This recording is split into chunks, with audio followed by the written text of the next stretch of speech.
Welcome, everybody. Good afternoon. This is our sunset safari here at Djuma Game Reserve, and this is going to be also my last safari, I'm sorry to say. But not my last safari, well, not Wild Earth's last safari, mine. And, well, we've got a lot to do this afternoon. We've got a lot to cover. We've got a lot of things to see. My name is Marc. Andrew is back from leave. Welcome back, Andrew. Hello. Hello. Had some fun down in KwaZulu-Natal. Yes. Did you get to Tembe Elephant Park? No, I didn't manage to get to Tembe. But Louis, you see some ellies? Yes. Good. It's always important.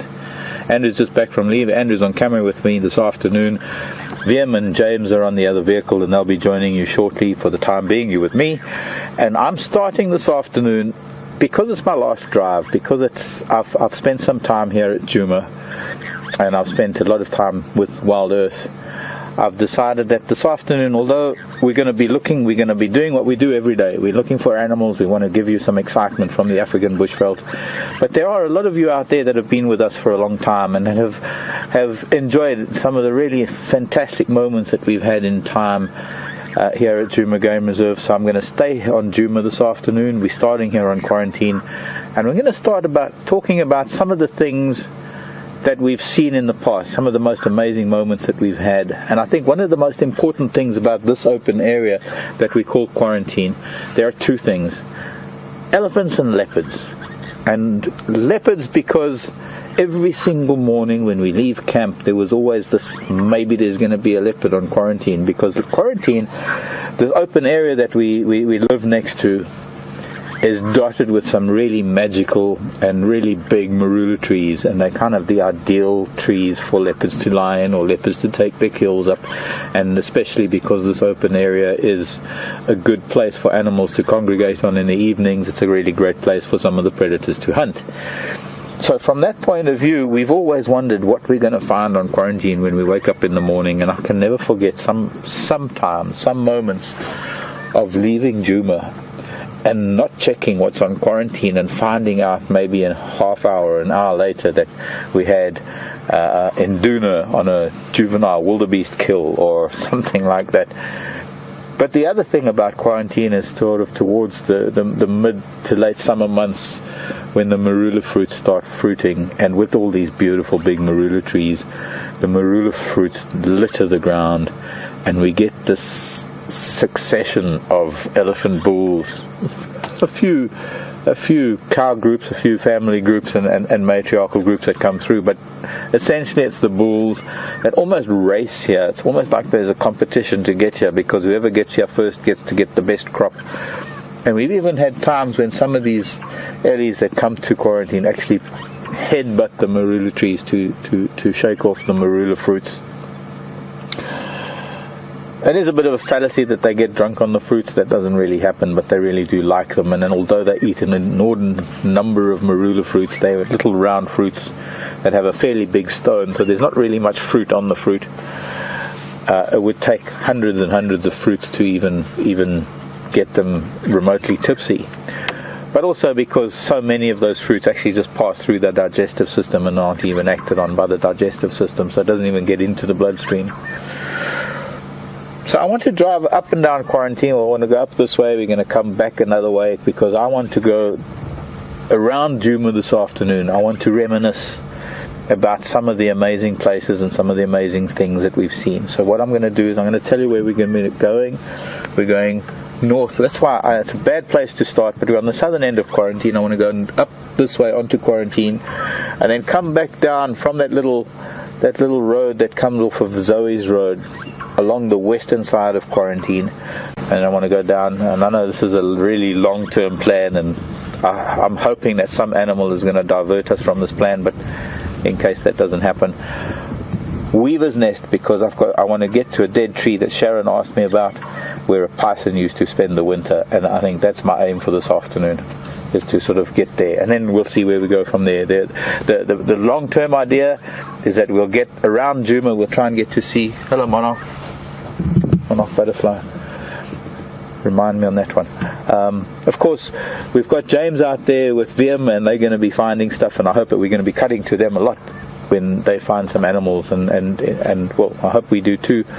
But between the two of us, we're going to entertain you this afternoon, Monday afternoon here in Africa, and I hope you're going to enjoy. Remember, questions at wildearth.tv if you want to send an email, or hashtag Safari Live if you're a tweeter, if you're a, what do you call it? A tweeter. Twitterferian. A Twitterferian. Join us, let's go for a drive. My last for now. And whilst I am leaving for now, I am hoping that over time, with the way Wild Earth is growing and getting really well ensconced in a new sort of direction of TV, because TV up until now has only just touched on a little bit of what reality TV really is, but there's nothing like reality TV like what we do here, where there is interactive.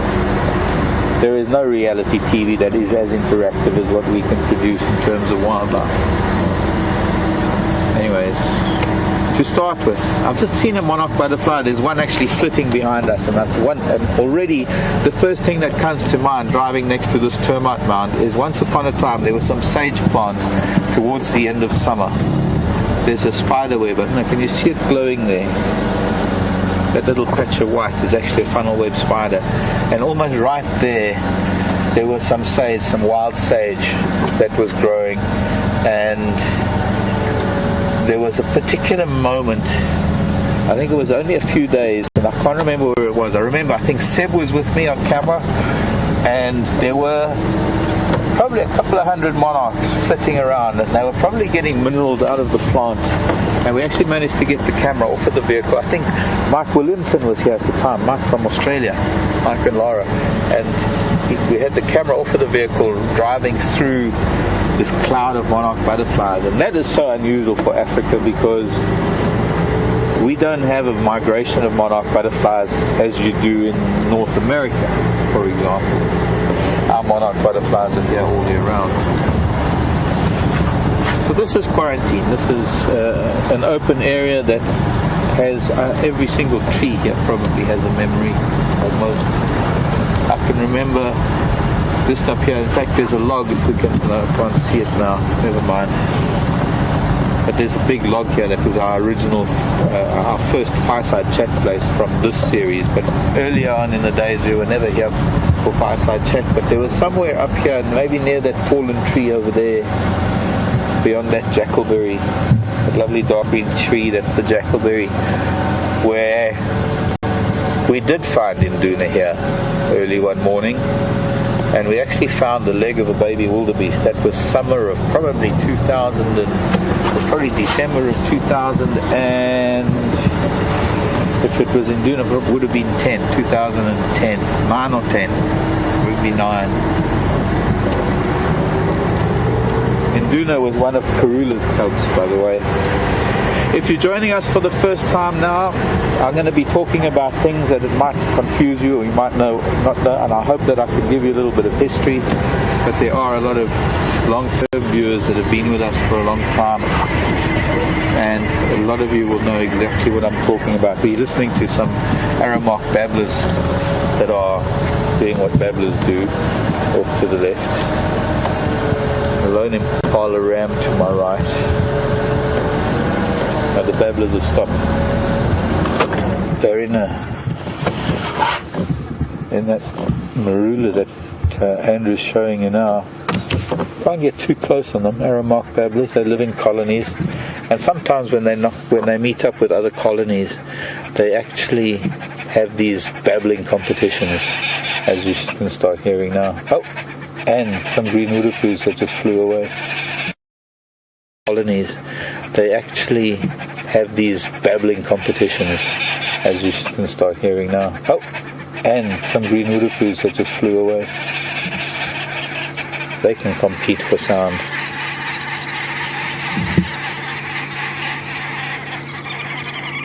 There you go, the green woodapus competing.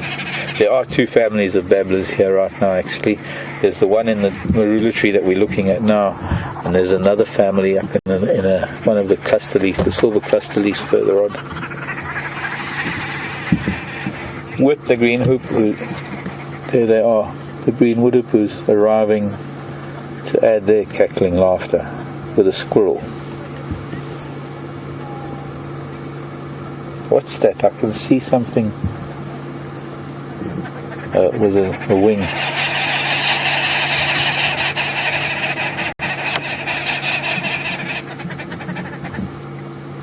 Wing of there's a hornbill in the lower left of the screen. I just saw it stretching a wing and wasn't sure what that was. Babblers. And now woodapus. Are you going to cackle?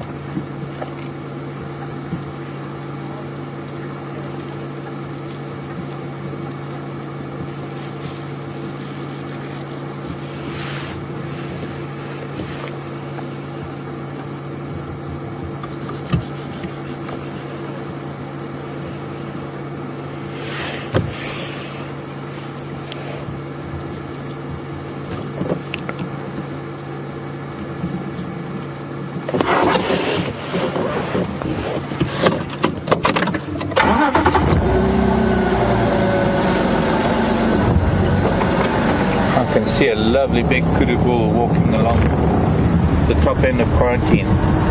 So we're going to continue. I'm just going to pass one of the training vehicles quickly. Lee Guttridge is here. He's doing some training with some guides. And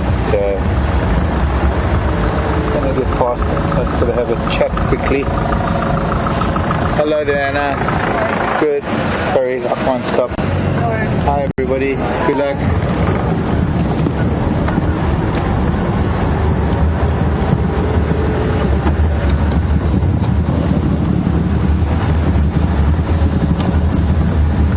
There he is. Two beautiful big kudu bulls. One of them is actually horning a tree. He's actually starting to, looks like he's going at it with a buffalo thorn even. And you know what? It's quite remarkable. We haven't seen them for so long. These are two of the kudu bulls that we've been seeing in a group during the summer months. Because I can recognize his spread, and I'm sure a lot of you can recognize it too. And the other bull, that's a little bit left of him, with a much narrower spread. So what I want to do is I want to go back onto Vuyatela Access Road, come around onto that little track that comes past the top, hopefully get a better view from there. But looking into the sun right now, we're a little bit far. I don't want to disturb them, so we're going to just drive around. Look, see that marula tree over there, Andrew? The one that's fallen down.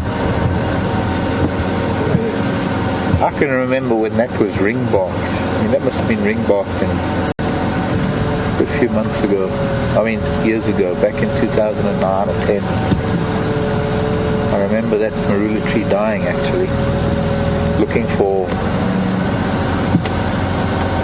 longhorn beetles, wood borer beetles, giant longhorns, giant click beetles. Here's a baby plover. There's the parents. I didn't even know we had some breeding plovers here. Oh, I'm not surprised really.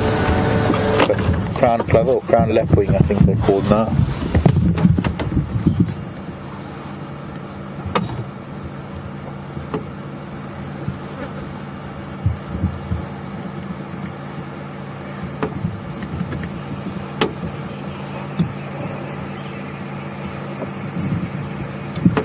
One of the parents, and if you just come a little bit forward to the left,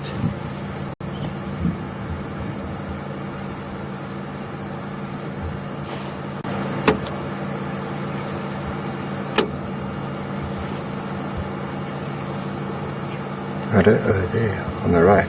yeah, it's there. Other left. But there's the baby. And the other adult was the one you were watching, and I was watching the other adult. That's why I said left, but you were on the other one. And that's why it was right for you and left for me. But there's one of the babies of our very own crown plovers here on, and we didn't even know they were nesting. Well, we could hear them when they were unsettled sometimes, even at fireside chats sometimes I could hear them above us talking. But nice to know that they've got at least one chick. that looks already at least a 4 or 5 week old chicken. It's starting to get adult colours. Half the size of an adult, but it's looking pretty healthy. Catching its own food.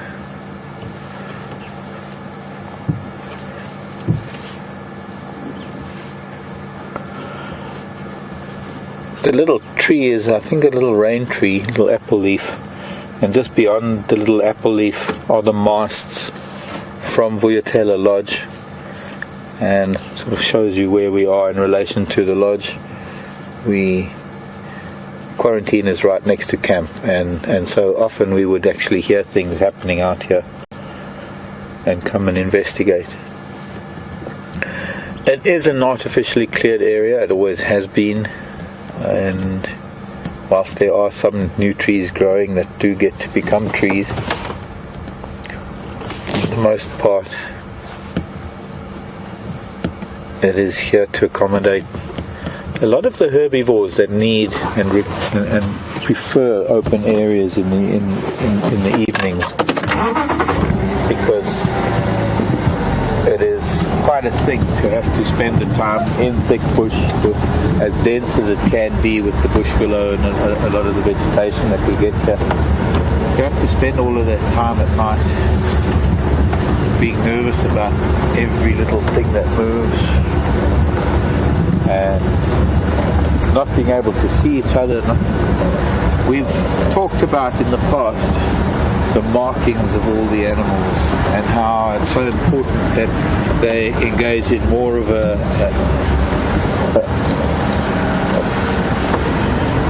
hello, Opa.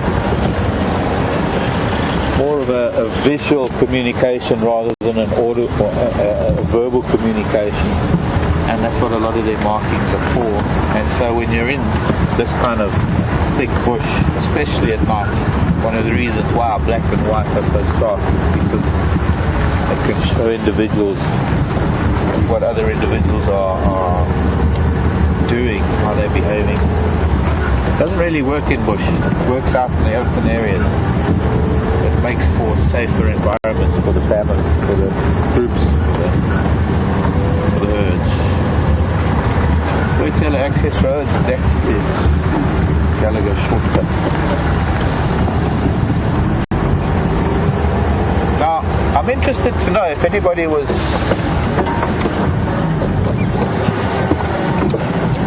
zooming today and who's with us this afternoon. I'm just looking at elephant tracks that crossed, and it's the same group of elephants that we must have found this morning at the end of drive.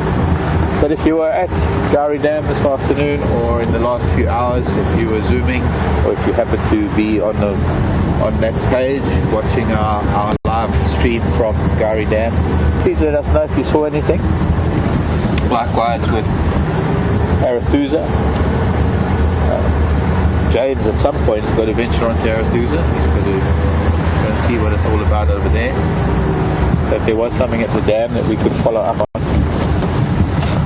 The ellies that I saw this morning I was sure were making their way towards Gowrie Dam.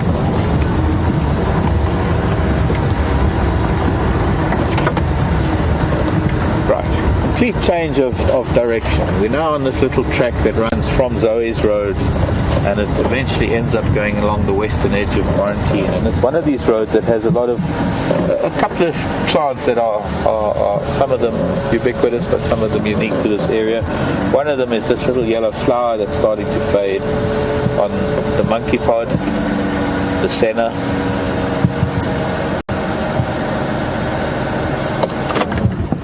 And I'm going to try and find as many flowers as I possibly can this afternoon. Even if I can just show you the plant, and then you can see a picture of the flower if you look at it, and then that might sort of half count as a flower. Like this next one with these little puff balls of cotton, which is cotton family, and it's a really pretty little hibiscus blowing in the wind.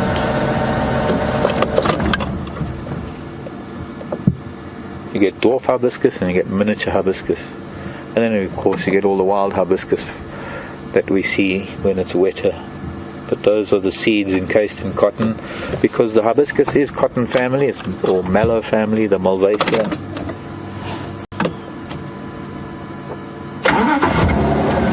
A pretty little white, perfectly miniature hibiscus flower. And the cultivated hibiscuses are these really beautiful, big, red, with the stamens, not the stamens. What's the whole thing called? The anthericum. The reproductive part of the flower sticking out, that yellow little ball of stamens that in the center of those beautiful big petals of a red or a pink hibiscus. But those are obviously cultivated. They come from different parts of the world. Our hibiscuses are either these mostly yellow, or these little ones that are white. And then this is the dwarf hibiscus. There's the miniature hibiscus, which is a beautiful crimson color that I haven't found here, but I've found on my friend Clinton's place in Guernsey. Not Guernsey, UK, but Guernsey near Thornybush, part of Thornybush. There was a mongoose that ran away. We saw a mongoose here yesterday morning.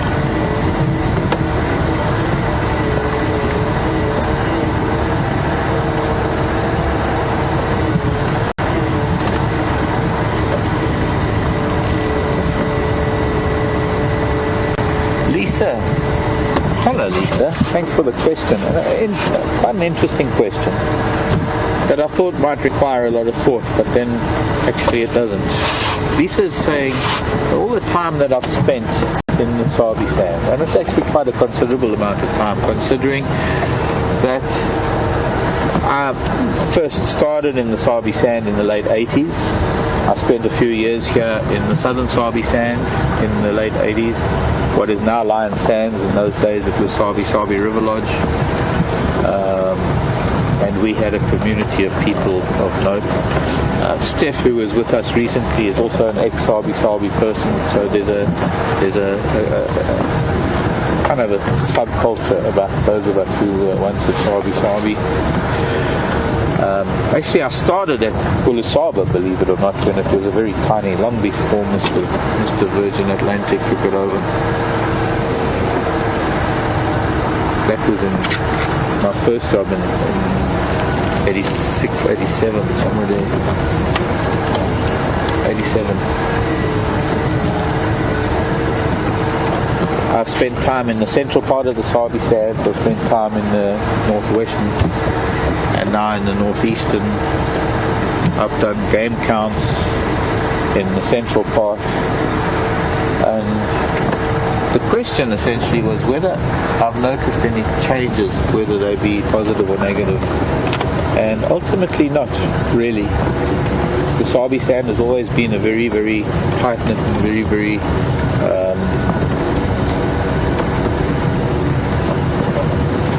conscientious group of landowners that developed this as a private nature reserve already back in the late 50s, and it looks like I could have gone, unfortunately.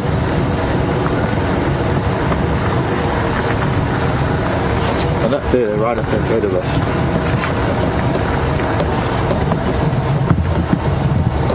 And since then, the management and the operation of the Sabi sand, which for many, many years was originally actually a self-contained reserve because it wasn't part of the Greater Kruger National Park, and it was only in the 1990s, early 90s, around 92, 93, that it became incorporated into the Kruger. I suppose there have been changes from that aspect, but in terms of my experiences in the Sabi sand, this is nature. It has been here for millions of years. The little lifetime, the short lifetime, the few years that I've spent here are but a blip in the calendar of the overall lifetime of what the Sabi sand is. So there is actually, I'm afraid to say, very little change. There's very little that is different. The animals are still going through the very same dilemmas, the very same struggles, the very same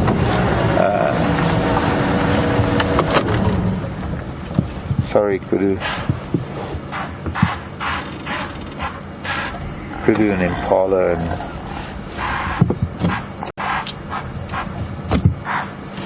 Yeah, mongoose.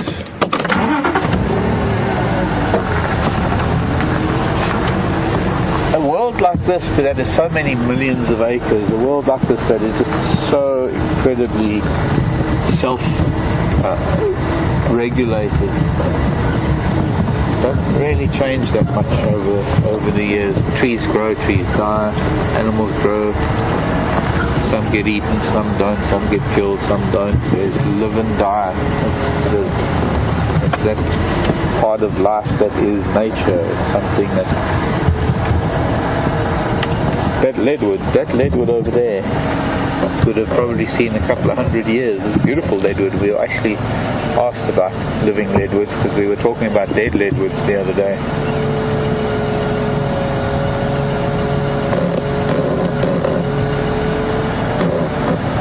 Beautiful.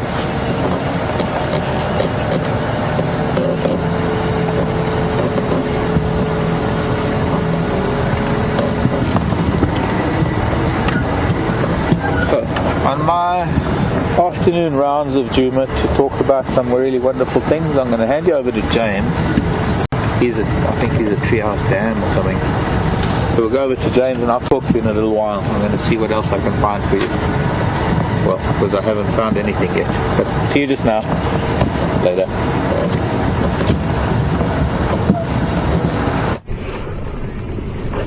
Good afternoon, everyone. Nice to have you with us. Welcome to Juma, Arathusa, the Sabi Sands, the Kruger National Park, and the Greater Limpopo Transfrontier Park. 3.5 million hectares of untrammeled African wilderness. Today, as you all realize, is a slightly subdued day because it's Marcs' last drive. So you're going to spend most of your time with him, unless Vian and I can find something spectacular. We've got Vian on the camera, and there's his digit. My name is James, for those who don't know. And we're welcome to ask us any questions, of course, on the hashtag at Safari Live or on the email questions@wildearth.tv. We're sitting here at a dam where Mvuda the leopard was found this morning, and we're hoping to try and follow up on him during the course of the afternoon. So while you're spending your time with Marc, we're going to try and follow up on the leopard. We've also just been watching some spectacular footage of a African hawk eagle being chased by a juvenile gymnogene just before you came across. Unfortunately, they've flown off at high speed, so you haven't seen them. So we're going to carry on along the wall here and then down and see if we can't pick up some tracks of that leopard. And let's carry on and see what we can see.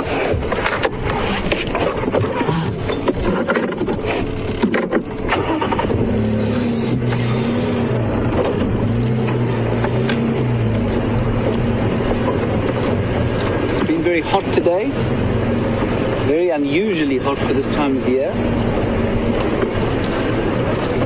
So we don't think the animals would have moved around too much during the middle of the day.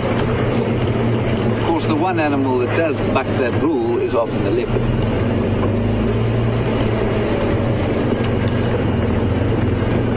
I seem to have been banging on about leopards for the last 3 drives and failed to find any. But I'm sure my luck will change eventually.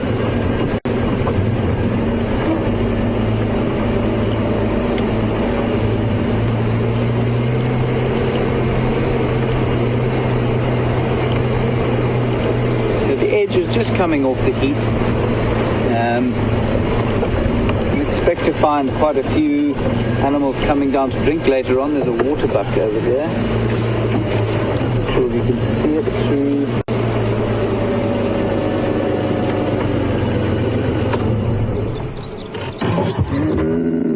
You can just see him over the top of that branch there. I'm going to just go forward and see if we can get around him. As you heard in Brent's last quiz, or one of the quizzes Brent did, that is the emblem of the Sabi Sands.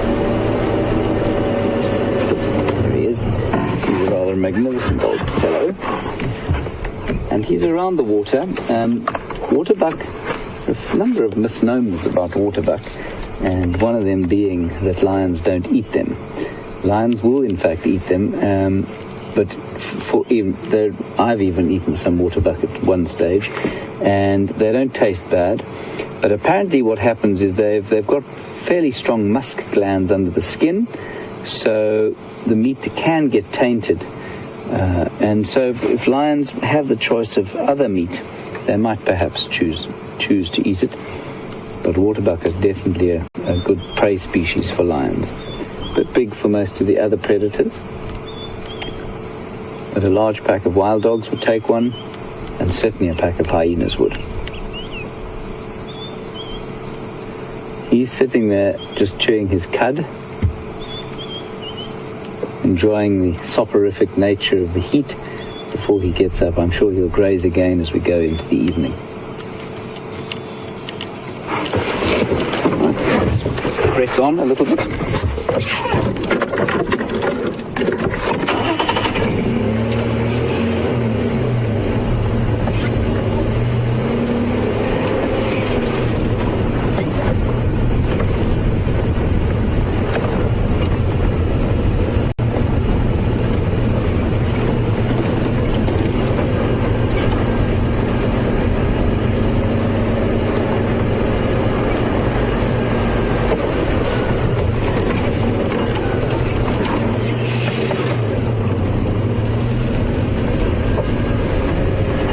Over here briefly, sitting on top of this termite mound. I think most of our viewers at the moment are in the States, and if they aren't, I'm sorry for this, but I know that termites are a big problem for building in the States, but I don't think that they build mounds quite like this anywhere else in the world. This termite mound is we're probably only seeing about 30% of its extent, and the rest of it will extend way down under the water, often to the water table, and the termites use that water to coat the inside of the tunnels that they make, and in so doing maintain a constant temperature throughout the year. There's a remarkable system of air conditioning that goes on in these mounds. This one doesn't look to be active. It may become active again, or parts of it may become active again, but trees love to grow on them, because what happens is that the nutrients within a termite mound, because of all the dung from the termites and their saliva, the nutrients are such that any tree loves to grow in them, especially things like jackalberries or brown ivory or what we call weeping boerbean. Just got some birds alarm calling in front of us, a rattling cisticola, so I'm just going to go drive forward and let's have a look and see.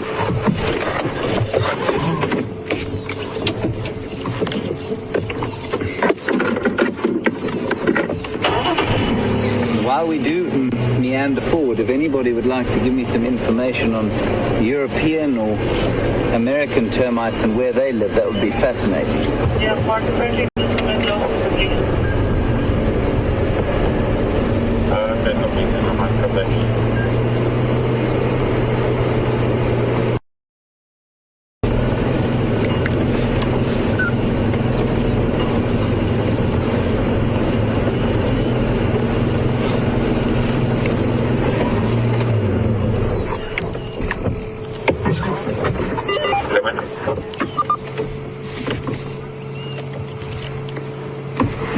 We have a question from Pennsylvania. Thanks and welcome to our afternoon game drive. The question is, can you tell the age of an antelope from the size of their horns? The answer is up to a point, absolutely. Best example is something like an impala, where the horns start to grow when they're just over a year old, and then they stop growing, or they get to their sort of maximum height at about 2.5 years. So you can tell, between that time. After that, it becomes more of a grey area, because some will have bigger horns than others. In kudu, they say that each twist of the horn is 2 years of growth. So often a big bull with 4 twists would be about 8 years old. After that, they normally die, but if they don't, then the horns will probably stop growing at that stage. So yes, you can, to an extent, tell the age of an antelope from its horns. Now, the cisticola seem to be shouting at each other more than they do anything else.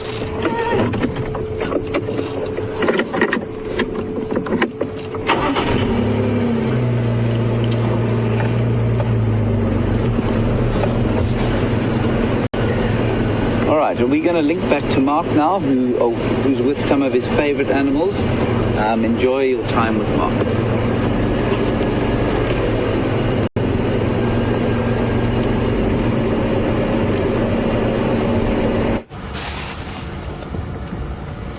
Pop in, let's go in and do your thing. Don't worry about it. Can I just go forward a little? Hi everybody, welcome back to us this afternoon. And some ellies that have been around for a little while. I see it. You got it, man. Yeah. No, I can see it. Would I ever drive over a caterpillar? We don't think you would. No, not even accidentally. Well, if it's accidentally, you may not know. Oh, yeah. Touché. The safe passage of a caterpillar is ensured.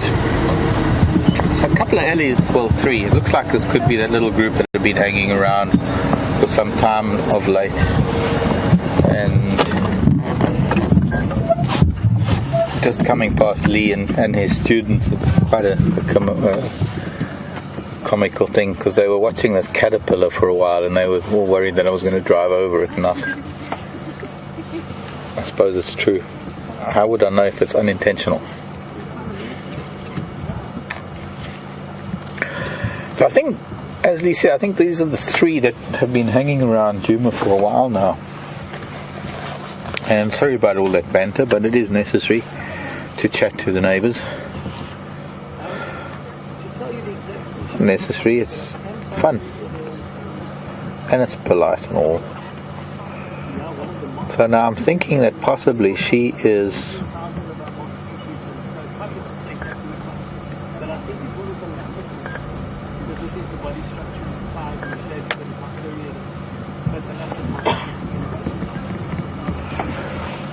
using the very same technique we were watching the other day with other ellies, where they use their toenails to almost swipe, sideways to break off vegetation at the base when they want to get the recoppice vegetation, and they want to break it off of the roots, as opposed to pulling.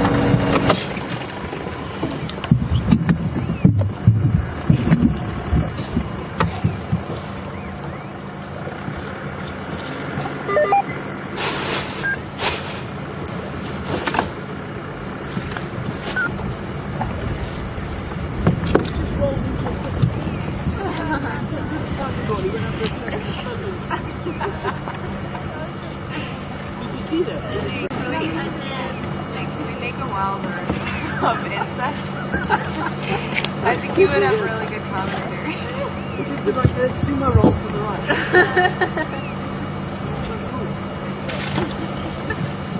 Get it wrong though.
A couple of questions from Sibusiso. Jambo Buena, Sabon, Molo. Sibusiso in Hammanskraal is asking if it's true that an elephant bull, a full-grown elephant bull, can pick up a needle with its trunk. I think maybe a needle is probably pushing it, Sibusiso. But certainly a peanut. I mean, certainly they have a dexterity with those two fingers of their trunk, which, as you can see with this rather unusual cow. And I'm wondering if she isn't the youngster that we saw so many years ago. I mean, it's a good, I would say at least 5 years ago, when she was a lot younger. The same one that we called him Fupi, which in Swahili means short.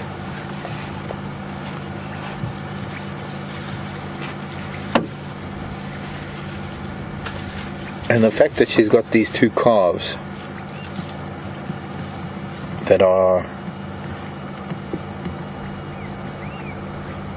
I would say it's debatable whether they're both hers, but they probably could be. I think this one is probably at least about maybe a 5-year-old, and the other one would need to be at least about an 8-year-old, 7 or 8-year-old. I suppose that sort of fits with their size. Unusual in that she hasn't a maternal group. She's not a very old cow. These are probably the only two calves she's had, which means that she's only in her early 20s, maybe, if that.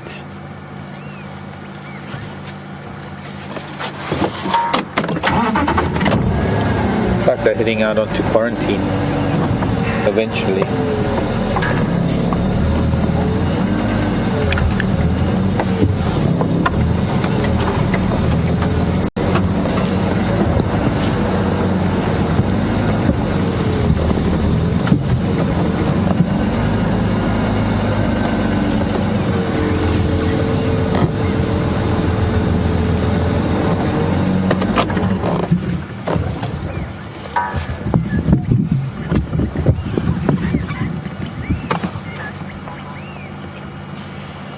Thanks, Josh. I think it's the same Josh we used to hear from quite a bit. Josh saying how much he and so many others have increased their appreciation of elephant through our live drives and spending time, especially quality time, sitting quietly with Eddies and seeing how magical they can be.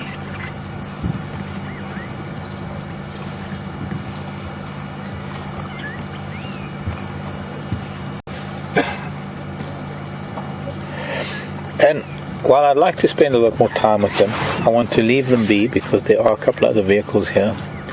And I want to cover a bit of ground this afternoon. It's my last drive, and you know how much I love Ellie's. But they're going to be heading out onto Gowrie, or rather onto quarantine. I'm going to do a little bit of a loop for us now. We'll probably come back out onto quarantine before we go down to Gowrie Dam, because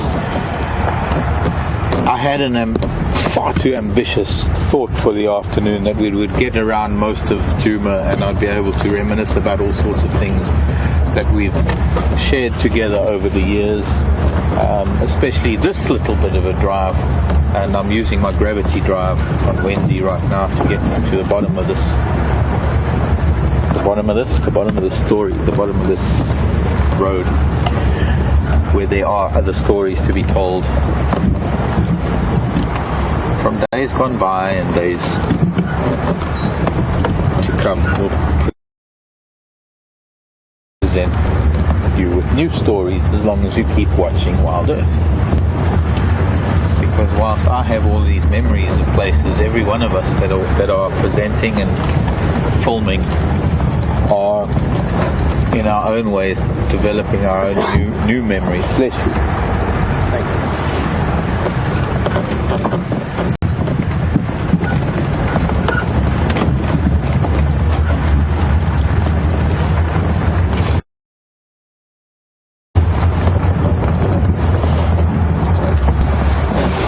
Dip. a notorious little spot here at Djuma for not only the fact that there is the pump, but currently there's a kudu. I think the most notable thing of all of Philemon's Dip is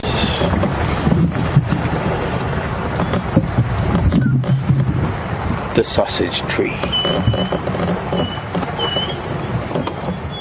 He says, coming to a screeching halt. I'm going to stop here anyway, because there are a couple of other things to look at while we have the squirrels run away. The beautiful kudu bull. I'm sure one of the bachelor herd that we have finally found again after some time, with the very big widespread with more than one bull and the very narrow spread of the other bull that was with him. Now this is one of the others, perhaps.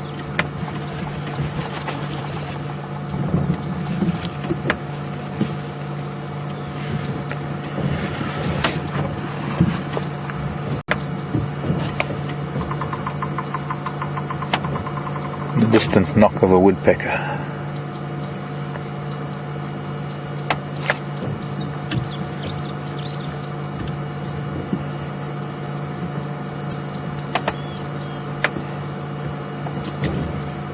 Now, just to the right of this kudu is the old pump house. Well, it's still a pump house. It's the same pump house. It is a little bit different, as you can see. It's got eucalyptus poles, what we call lat, wrapped around it now. But in the old days, it was just a little roof over the water pump. That is where the lodge. That's where we all get our water. There's a water pump there. It's an old Lister diesel pump that spins a shaft. So it's a centrifugal pump that brings water to the surface, and it pumps it through a pipeline from here all the way up Philemon's cut. Well, this part of Philemon's Dip to Quarantine, and across Quarantine to Wuyatela, and to where we were at the camp that we were staying in now at Inga's, and Mishu and Induna. This particular dip, this little area that we're in right now, apart from the fact that there's the sausage tree, and we've watched its flowers and we've watched its fruits grow from little Vienna sausages to big Russian sausages to big salamis and polonis, and eventually these things that weigh 5 kilograms. But the other thing that is very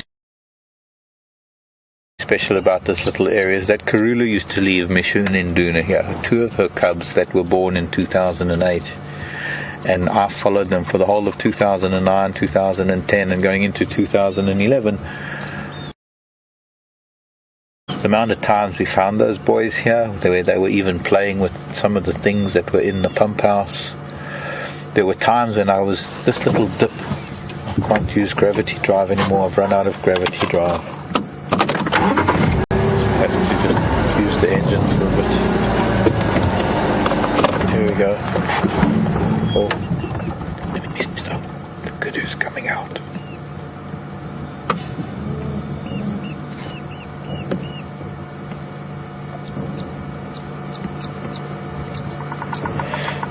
Well, if I had those muscles and those horns and that kind of physique, I'd also think a lot of myself, because he clearly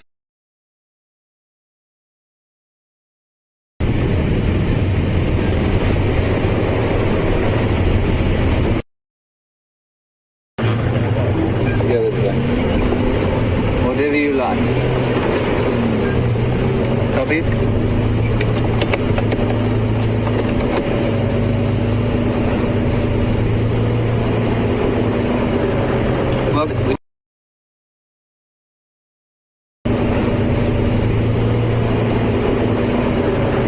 Well, he is around. We're just trying to re-establish a link with him. It's very difficult for us to control the satellites, unfortunately. But we're just trying to re-establish a link with him.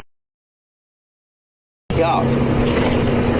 Smelling the fragrance, and it's very nutritious, so that's what they eat, and that's why these trees don't get any bigger than that.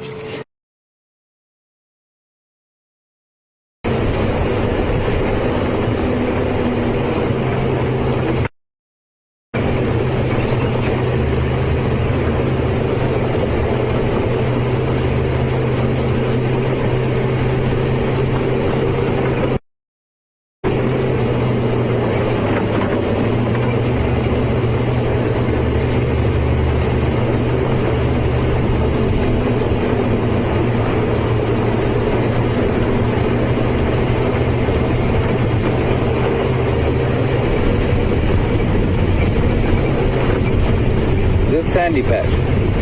No, we call sandy patch. No, we haven't got to the sandy patch.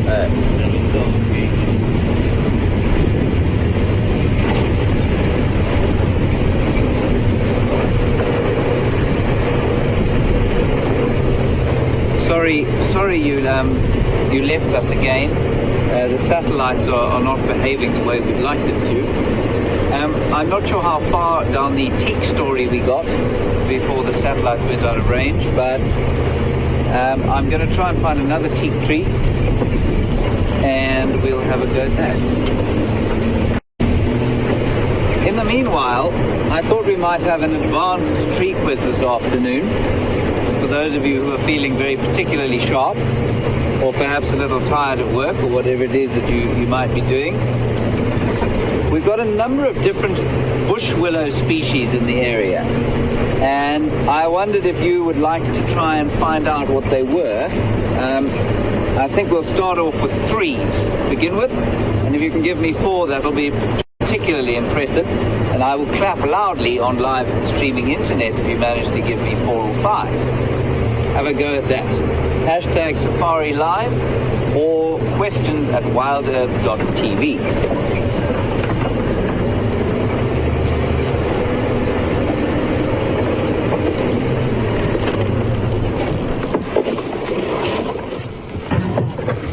Beautiful kudu cow.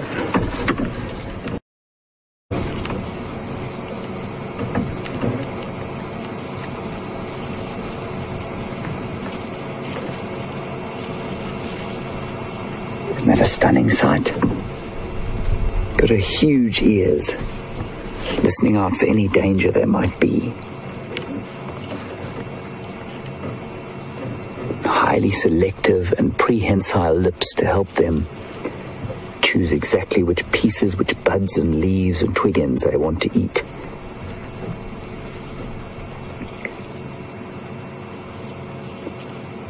Then if you look slightly to the right of that, there's another kudu in the long grass, and you can see how beautifully the stripes on the kudu's back, there she is, you can see how beautifully the stripes on her back help to camouflage her in the long yellow, this is called giant yellow thatching grass, or Hypothelia dissoluta.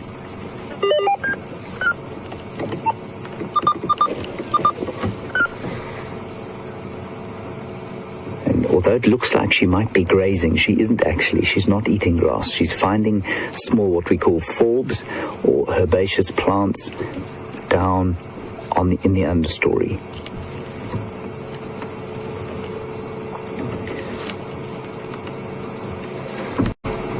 Her ears working like 2 satellite dishes all the time, trying to pick up any hint of danger. Also highly sensitive noses.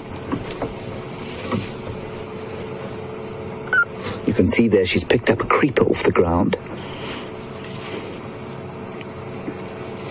She's not eating grass.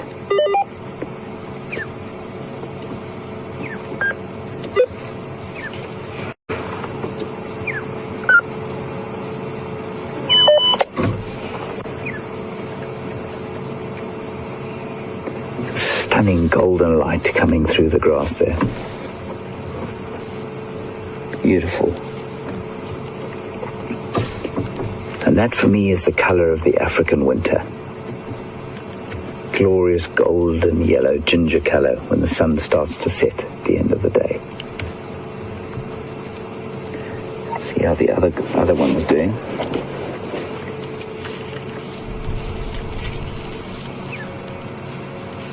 See how the kudu's neck is perfectly perched on the end of her shoulders so that she can eat. She can dip her head down like the other one was doing, but it's mainly perfectly designed so that she can pick leaves from the mid-stratum of the trees like she's doing now. Got another one coming from the front of the car. Also with those ears out like satellite dishes. Just in front of the vehicle there.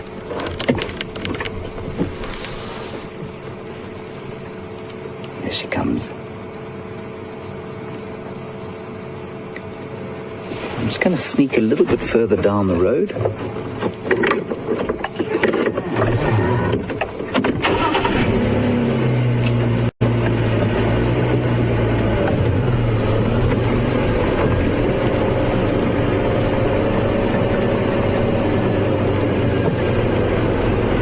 Oh, there are a whole lot of kudu now. Our front, quite skittish.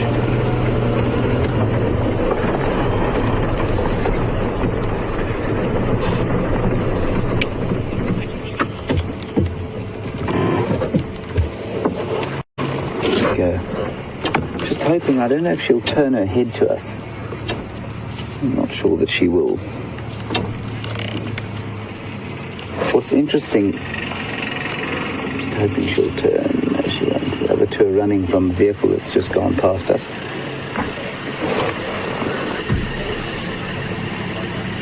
There we go. Now look, as she goes past.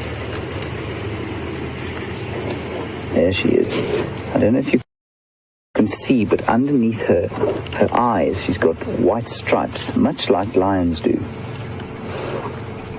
And we think that that is an adaptation to living in thick bush where light conditions are not great, and so that helps reflect light into her eyes. That's just conjecture. We could be entirely wrong about it, though.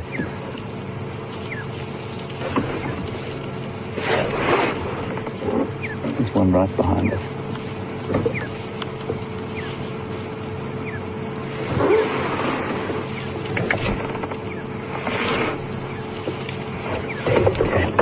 Let's carry on.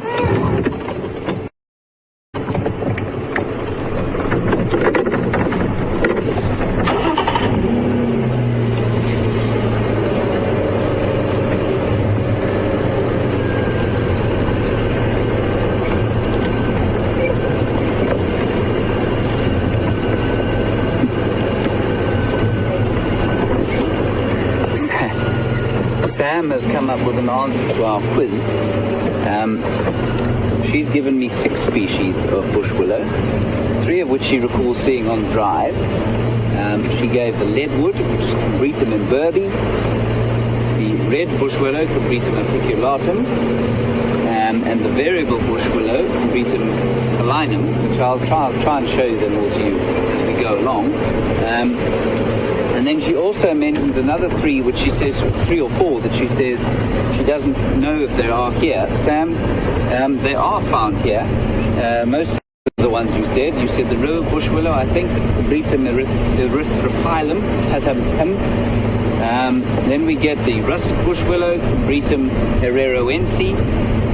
We'd probably also get the climbing bush willow, Combretum mozambicense. And that's probably about it. I may have left 1 or 2 out. Well done, Sam.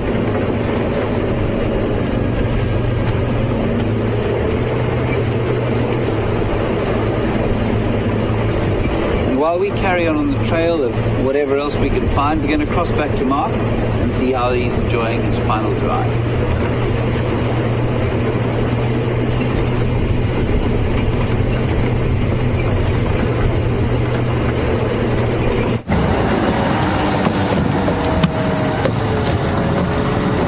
Hi everyone.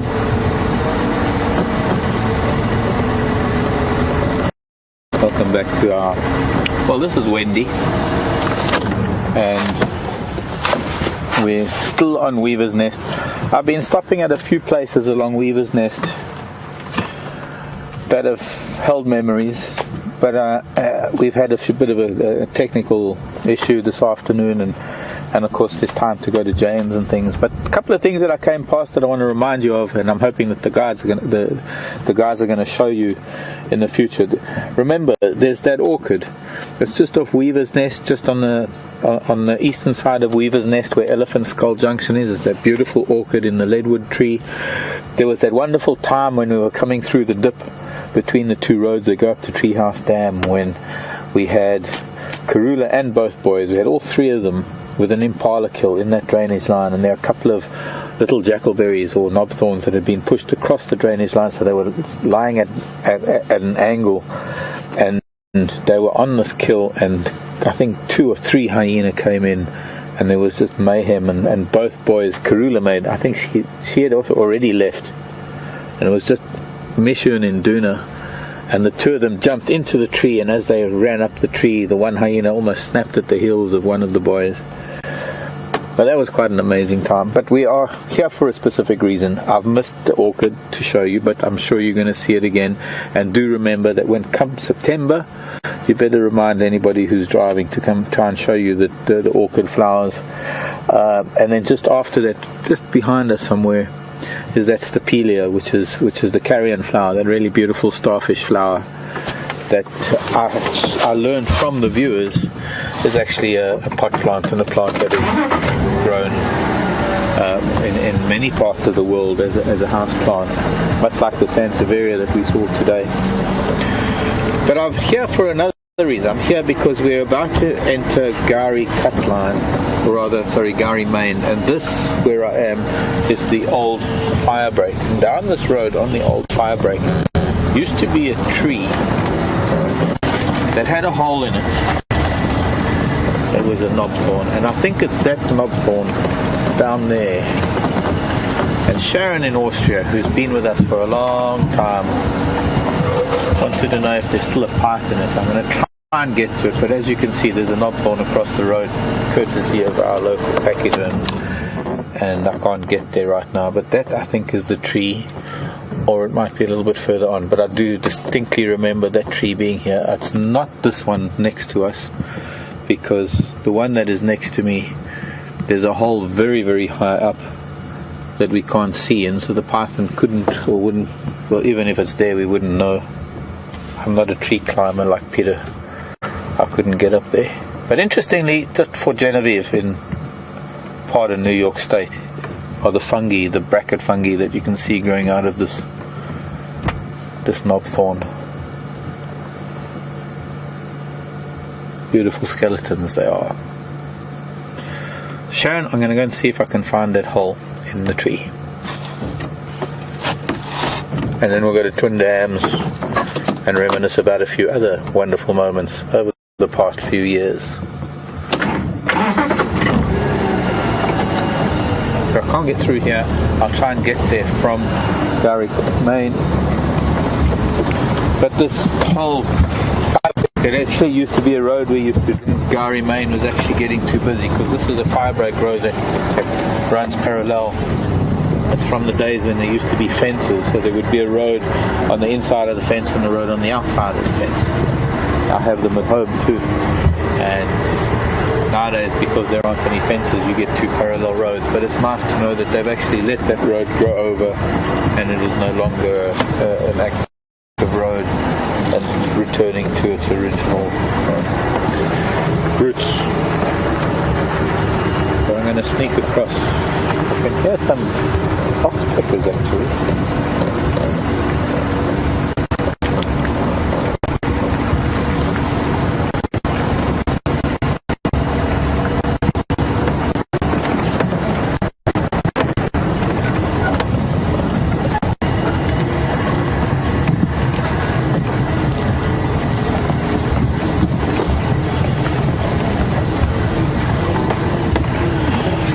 There's a challenge that I've just been given from Dylan. Hello, Dylan.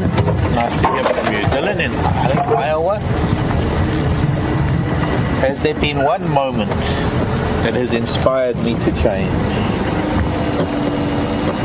I don't know what these oxpeckers are doing. Or inspired to make a change in this world. I think there've probably been many, Dylan. This is not the tree. I don't even know if that tree still exists, but there's no hole in this tree.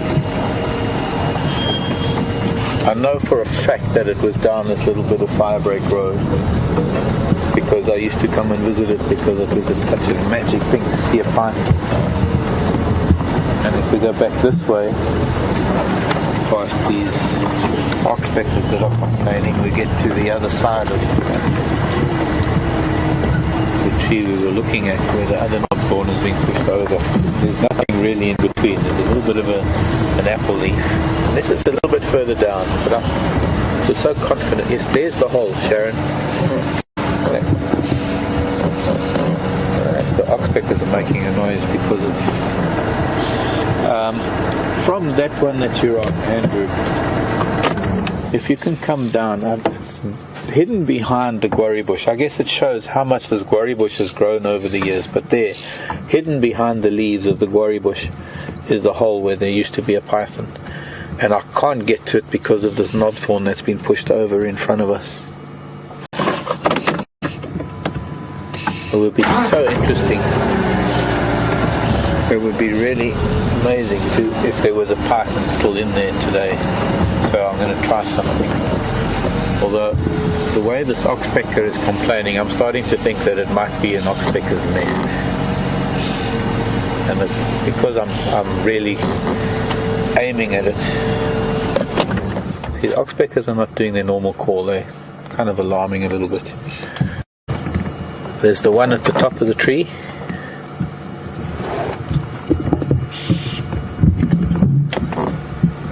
The very top of the tree. On the right.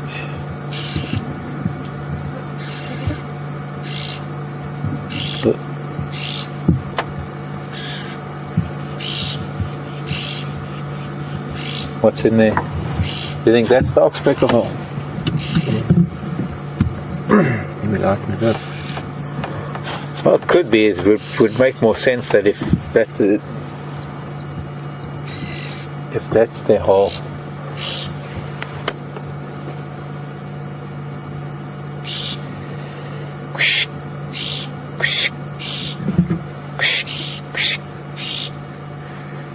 Well, I don't know what I just said, and I don't know what he said back to me, but clearly not.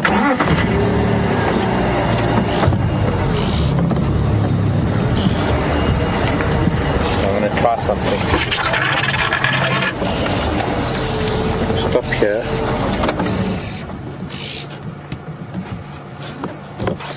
I'm going to try and peer in this hole where the python used to be.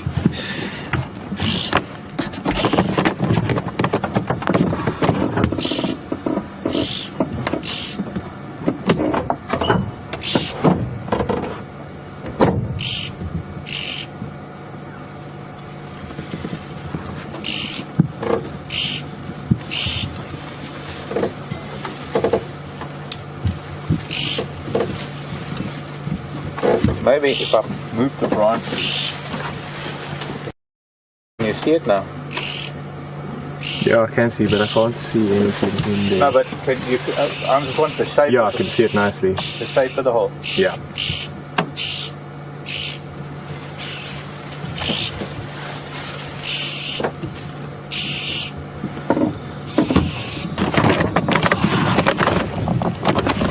I think that was it, and I think if there was any screen caps or anything, you would sort of recognize the shape of the hole. I think that possibly could be it, but it's not. There's nothing there.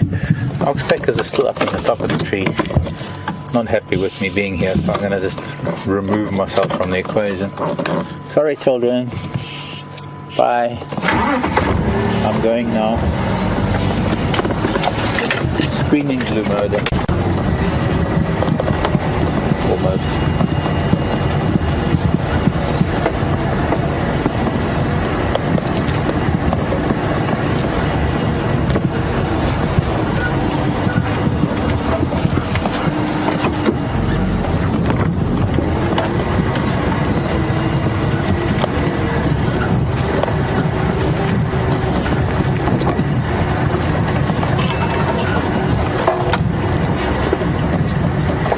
High five.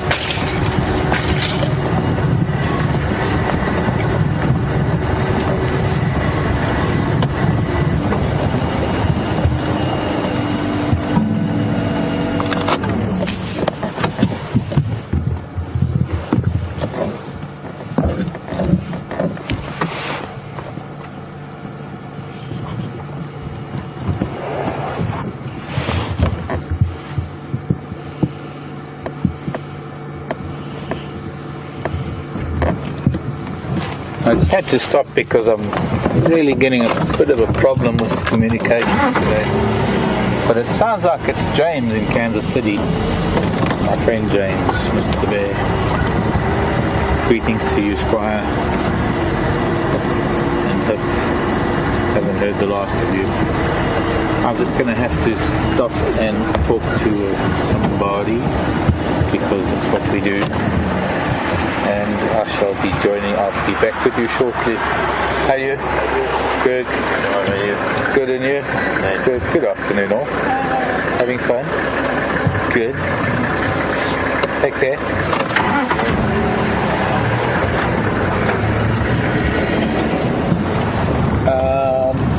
Okay, James was asking about, I think it was more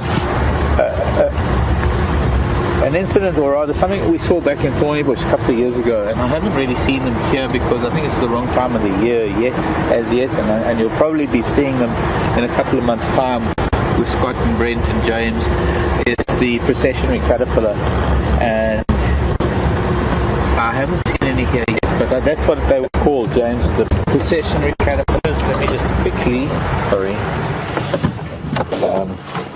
let's get a visual aid out. I'm sure if I open the library I can probably access them fairly quickly.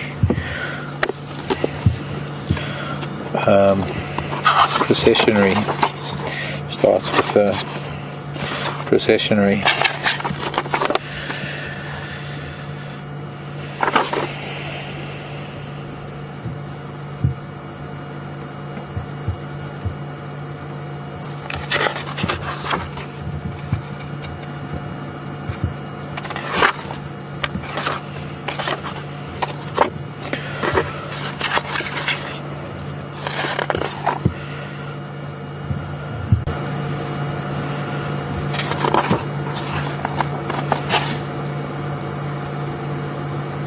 I don't even have it in the index, so I've got to look for it, but I'll find it.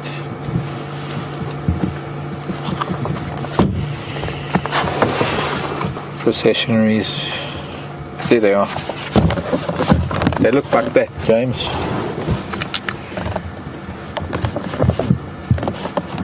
Where they would walk head to tail, and each caterpillar actually follows a line of silk, because each caterpillar lays down a line of silk as they move from tree to tree.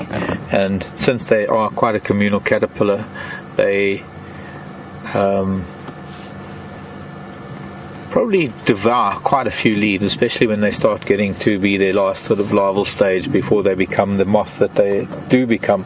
And their length, they're probably around 2 to 3 inches as adults, or not adults, as final instar larvae before they pupate into adults, and that is the adult up here of the processionary moths.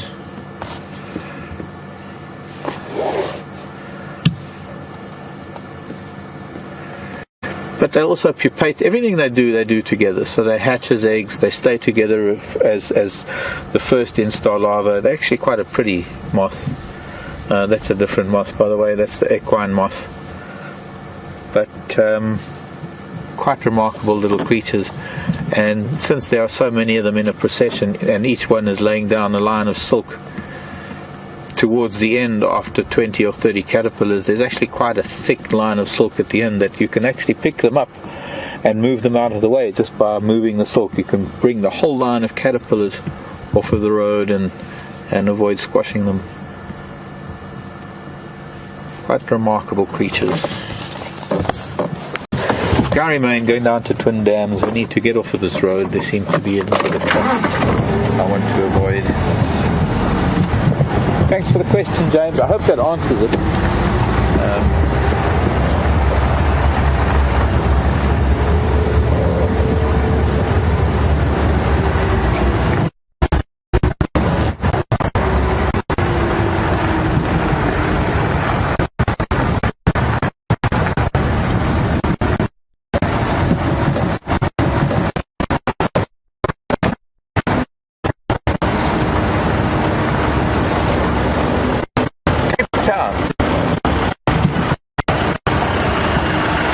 How's it, guys?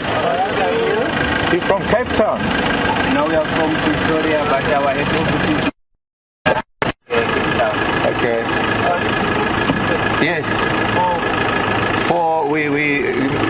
online. If you go online and you look for Wild Earth, you'll find us. We broadcast live. So we show the world the animals and everything live. And then I've got people that send emails to me and their questions, so I can answer people anywhere in the world. I've just been talking to Sibusiso in social movie. Yeah. Or even I've been talking to people in New York and in England. Well, when we find them, then we film them. So when you look on, you see what we see. We drive around and we look for animals.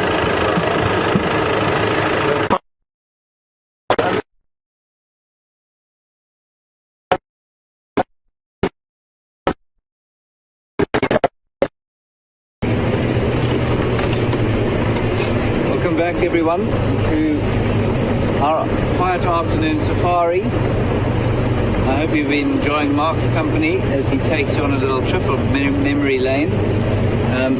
My memories extend back a day, so it's all rather a journey of discovery for me.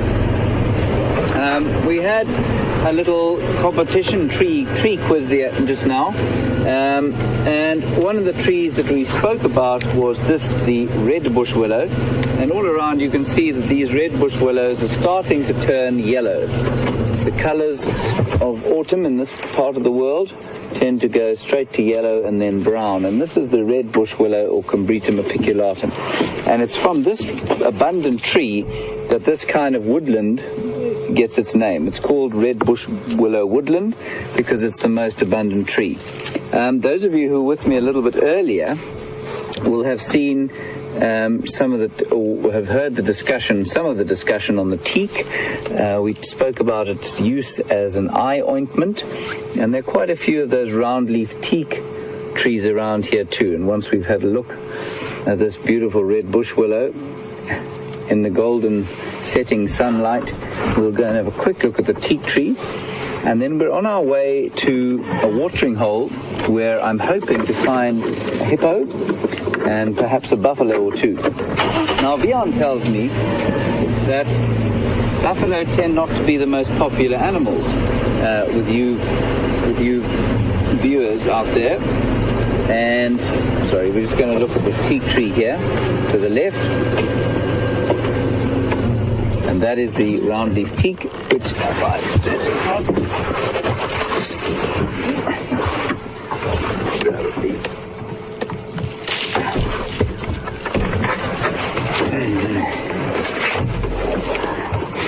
and I don't know how far we got in the story before the satellites decided to kill our feed, but these leaves you can crush up, soak in water, and then drip them in your eyes. Like I said before, I haven't tried it. Don't think that I will. But if you're desperate out here and you've got red eyes and it's been a dusty day, you might like to try it one day. Remember the round-leaf teak? And I don't know if any of you can remember the Latin name for it. It's Pterocarpus rotundifolius. Right, so let's go and see if we can find this hippo.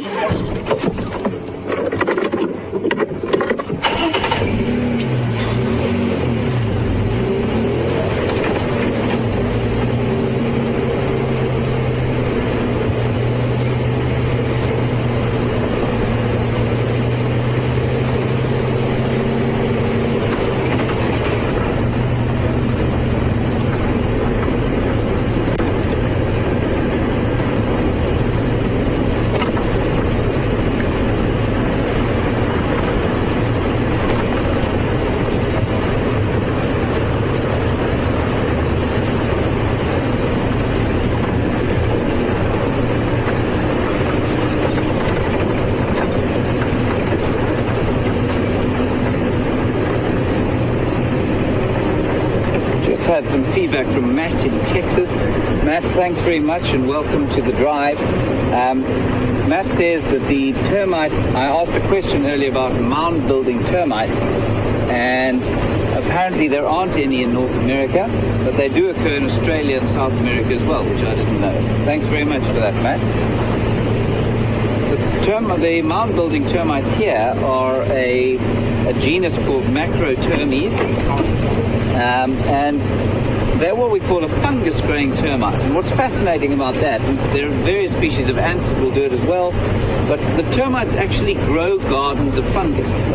And the brilliance of that is that most organisms lack the digestive enzymes to digest cellulose. I don't want to go off the property here by mistake. And cellulose... Is that it? Why do you want to take the property? Okay. Are we on the property still? Yeah. Okay, we're fine.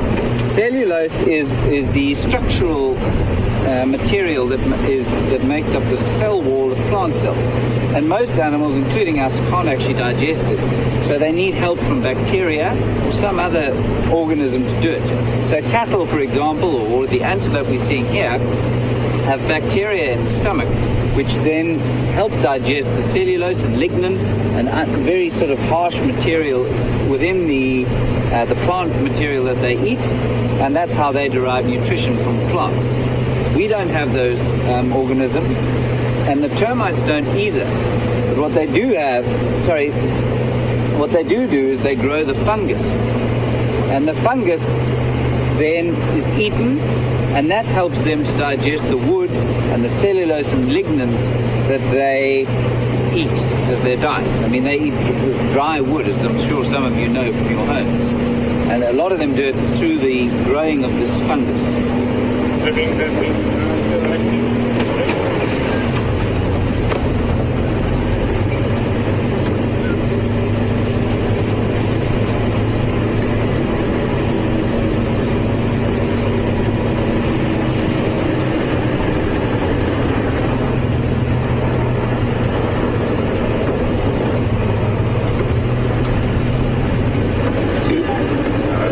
Suzanne and Diana seem to be disagreeing with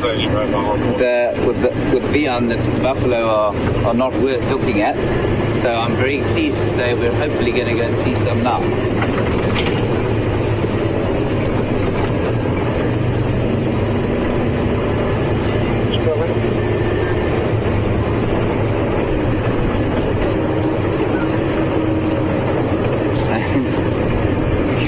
Back to Mark, who's beat me to it. The old hand has beaten the apprentice, and he's already with some buffaloes. So we're going to cross back to him.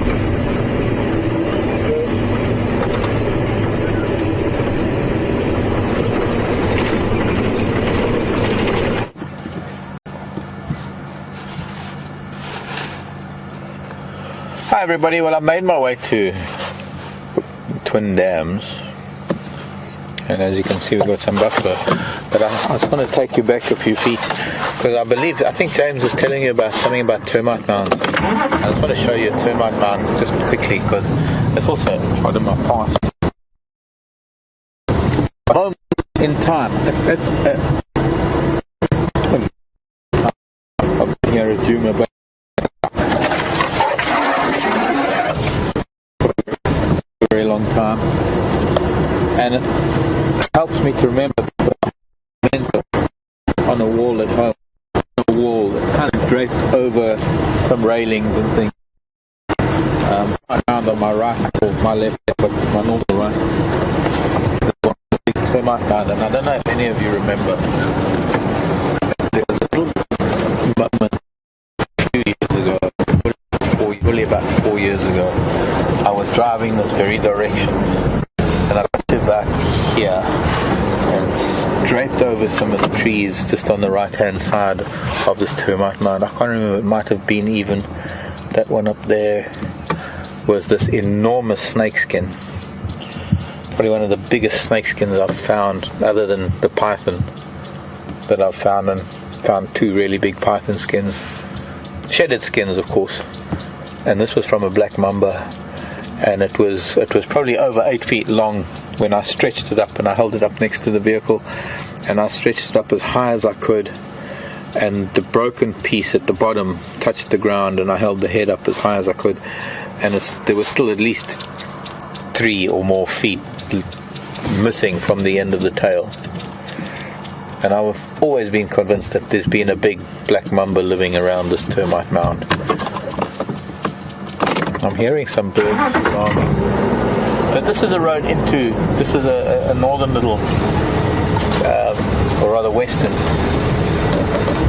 entrance into Twin Dams. We don't often come from, we often use this direction. We used to use it a lot more when that little firebreak road was open that we've just been on, looking at the old Python hole. And Sharon is confirming with me from Austria that it is indeed the very same hole where the Python used to be.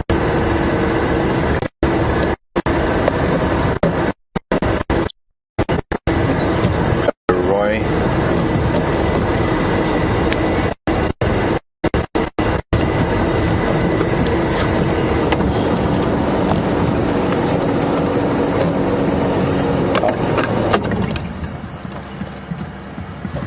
I'm not getting a very clear signal, but I think Cynthia maybe that sent a message to say how she remembers that snakeskin.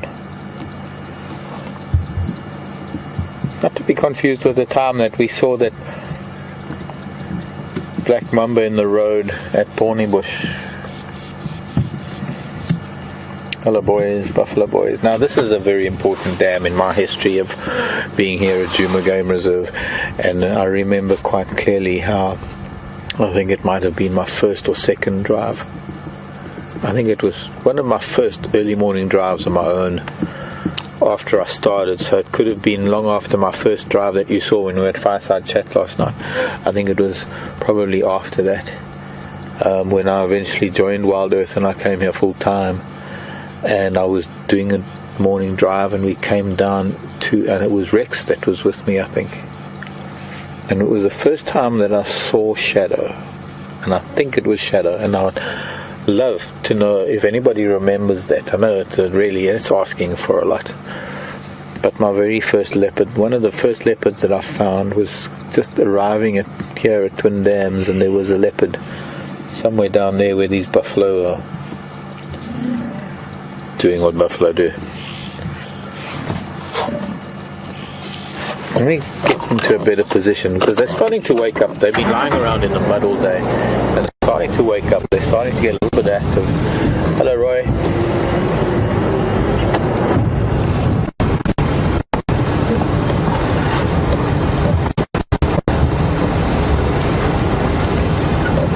And getting a little bit boisterous, as boy things do.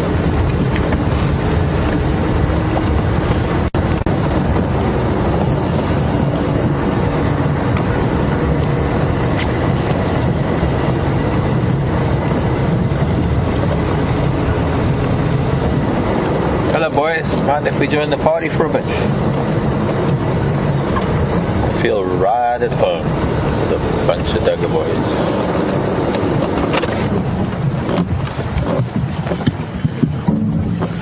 Old bachelor boys. Oh.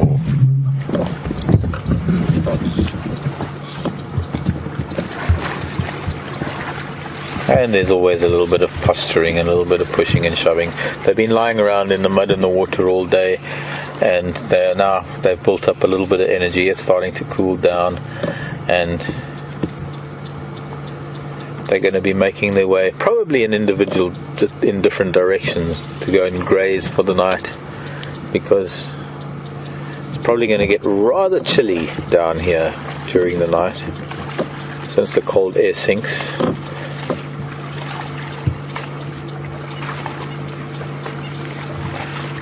Hello, Mr. Buffalo. And hello, Mr. Buffalo. You can hear the green pigeons. There have been green pigeons drinking here today. You can also hear chinspot batters that are complaining.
I'm trying to stay away from the too emotional stuff, the stuff that might be a little bit too.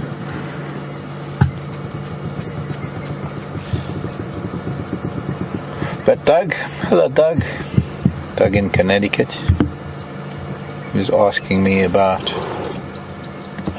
how guiding has maybe changed from my early start, I think back in the 80s to what it is now. It's nearly 30 years of guiding, really, and how it has changed or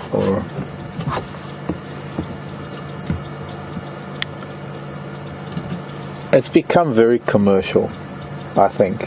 Probably not the best question to be answering right now, but it has become very commercial.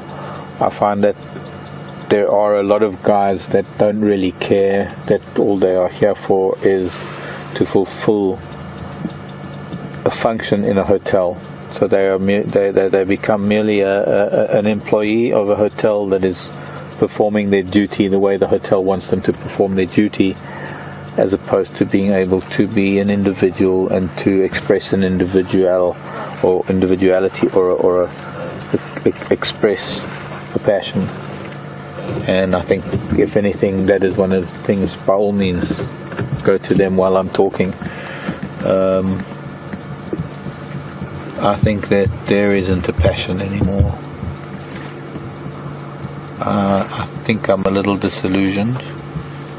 I think that's come out in times when I can become exasperated with the way that guides behave, but it's not them as individuals that is doing it. It's the industry. It is what it is right now. It's such high-end tourism, and tourism is demanding the opportunities, the sightings, the whole marketing of tourism is that you're going to come and you're going to see the most fantastic things. And unfortunately, the people that visit, unless they get what they've been paying for, they find fault. And so it is up to the lodges to ensure that at all costs their guests get to see and tick off, whether it be the big five or whatever it may be. And I think to some extent, to a large extent, that original bush experience is lost. But that's only from my perspective, because I'm a little bit old and jaded. I think if I have to look at it from the perspective of a first-time visitor to Africa, and you're having this one moment, you're having 2 days or 3 days or 4 days, doesn't matter, you've only got a week at the most, where you're going to spend some time in the bush.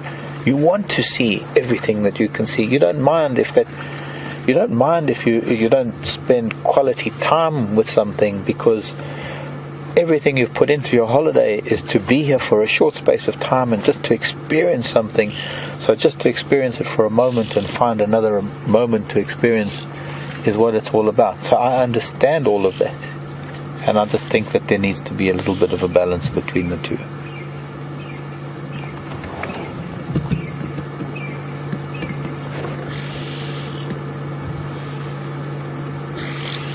But I think other than that, I think that the whole industry itself has grown and has expanded. I'm amazed, I'm surprised, and I'm grateful and thankful that over the last 20 to 30 years that I've been involved, and to what it was in the 1980s to what it has become now in the 21st century, and how much more interest there is, how much more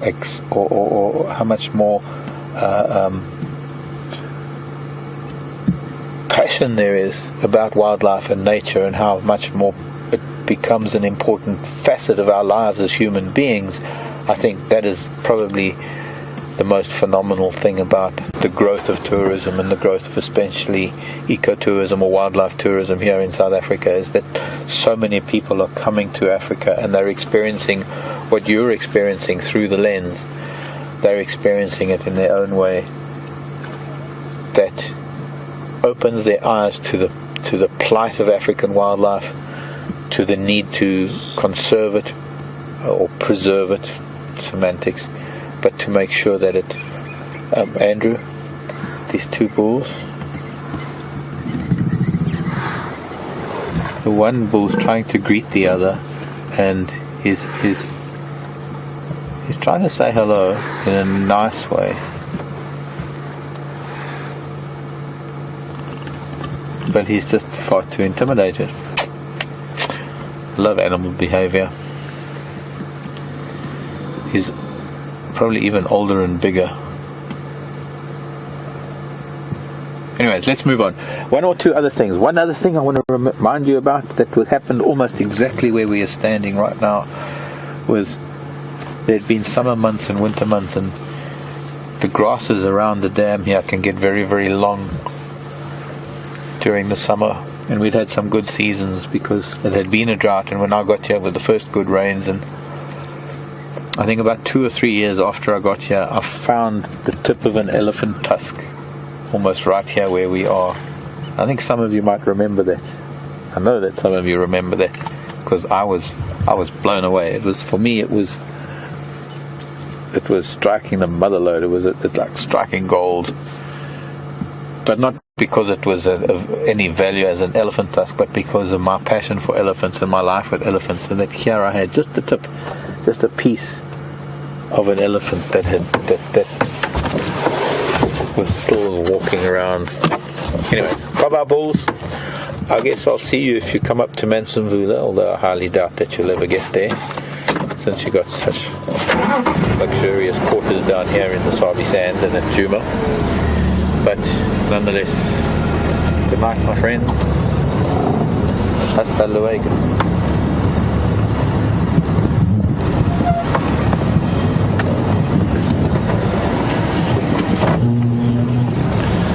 The jackalberries here at Twin Dams. Oh, I love these jackalberries. I'll never forget them.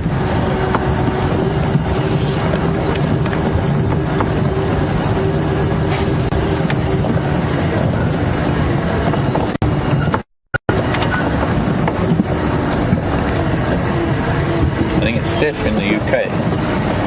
The funniest thing that I've seen on drive that's made me laugh out loud, I think invariably it's always babies, children. I know I can remember young buffalo moments, I can remember especially young elephant moments, young cat moments, young anything moments can be funny. And what are you looking at, dude? You're looking at me? Are you looking at me? Okay, I give up.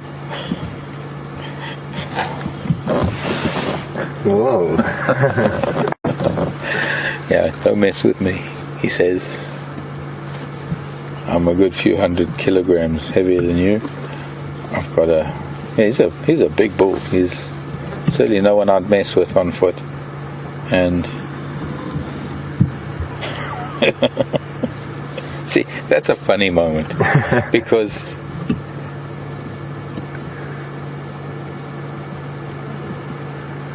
he's saying, "You're laughing at me? You dare?"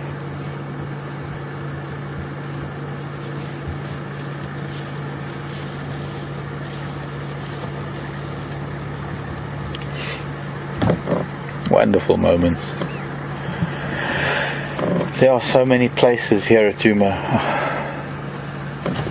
that I've done a tiny fraction and it's already nearly sunset. I haven't even begun. But I'll come back. I'll be back one day and we can revisit some of the other places where we have had some amazing times together.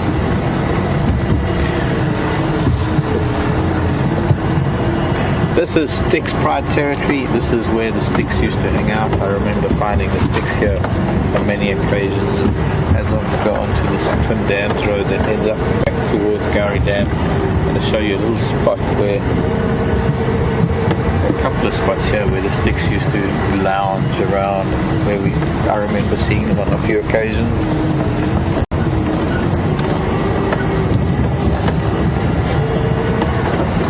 I remember this dam, Tara and I were on the vehicle together one time, and I our very first sighting of the Majingilans, those 5 marauding males that came in, and at the time there was a coalition of males that had ruled this area for quite some time already. They were known as the Mapochos. 6 big males, but they decimated the lion population in this northern part of the Sabi Sand for the first, or in the first year that they'd been here. Anyway, there's that little track just running up here. There's an alley, where the sticks used to be. So I can take this little track where we used to go and see the Styx alleys. I know they were Styx lions. I'm excited because there's an alley. To say Sunset Alley. Fabian will know how fitting that is. Hola, buona tempo. Welcome back, Andrew.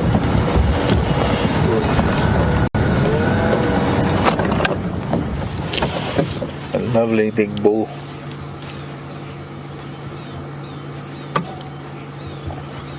Oh, look at him. I haven't seen him recently. Not too sure who he is yet.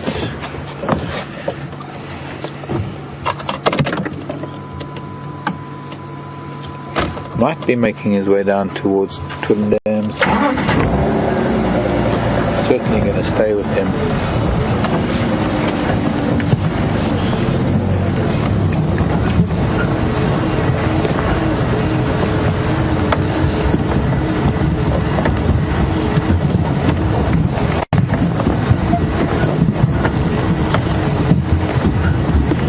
Question coming from New Jersey.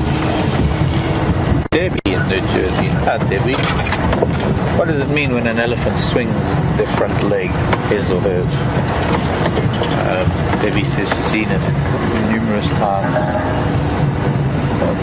For me, what I read out of it, it's kind of an indecision. It's sort of when they're confronted by, or normally when I'm in their company and I'm sitting with them and they're coming towards me and I suddenly appear on the road and they're walking down the road and I'm driving up the road, and even though I pull off the road, they'll stand there and they'll swing the leg and they'll think, well, should I go that way, or should I go around that way, or should I go around that way, or should I just walk all over that little Land Rover that's in front of me? And for me, that's what it is. That's the kind of energy that I get out of it when elephants do that. It's a state of indecision. It's a state of they're not really sure about what to do. I don't believe there's any aggression in that particular movement.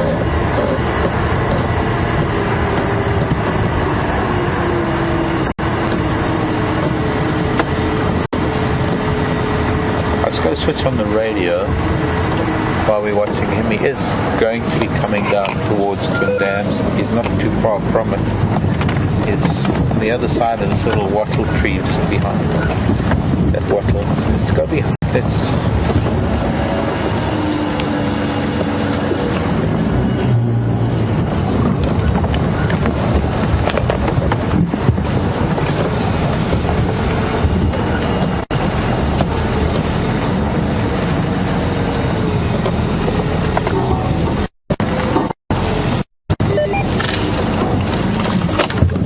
Actually stripping things there for roots, for bark.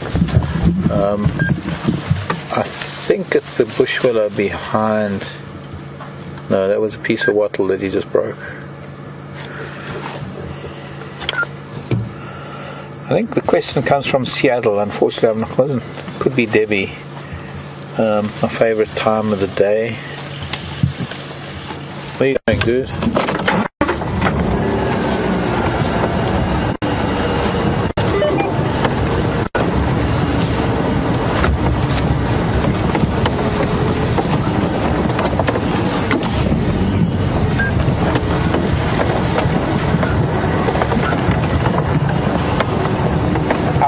Tell you what the favorite time of the day. Because sometimes it's morning and sometimes it's sunset. I suppose sunset around about this time of the day, ending the day.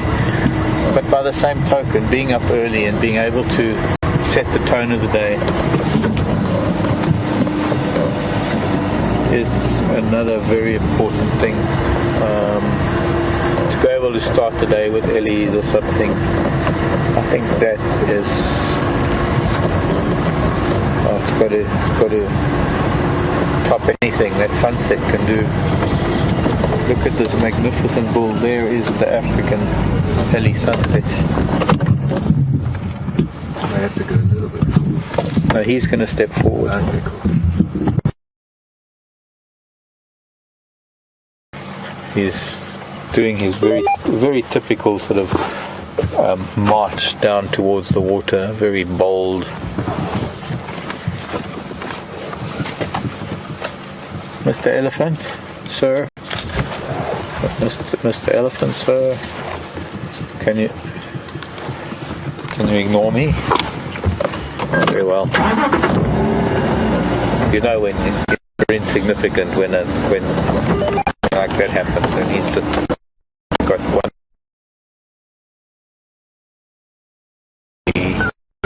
part of his Copy. Welcome back from Vienna and I, and welcome to the Sunset Drive. Gone from an afternoon to a beautiful winter sunset. We have been unsuccessful in finding the leopard. We're still on a trail, but it's been a magnificent afternoon out there, and I hope you've enjoyed spending time with Marc as he closes this chapter of his bush career, a long and illustrious bush career, which I hope will carry on in some other guise wherever he finds himself. We're hoping now, as the sun has set, that some of the nocturnal creatures will start to come out. One of my favorite times of the year, because favorite times of the day, because I can hear what I like to call the changing of the guard, where there's a silence as the sun goes down. The bush is never silent for long, but there's a very brief period between which the daytime animals and the daytime birds go quiet. Nocturnal animals begin their calls and their sounds and their movements. And I call that little time of the day the changing of the guard. And it's normally just after sunset. And often the only thing that you can hear at that time of the day is the beautiful white-browed scrub robin. And instead of doing their normal whistling call, which goes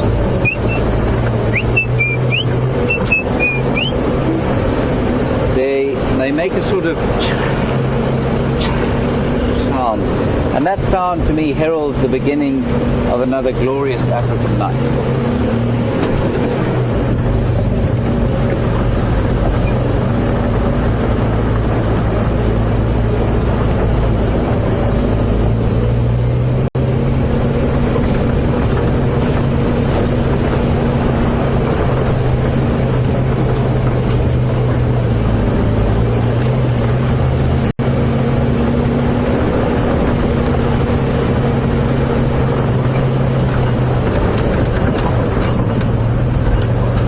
See the horizon just turning a golden color.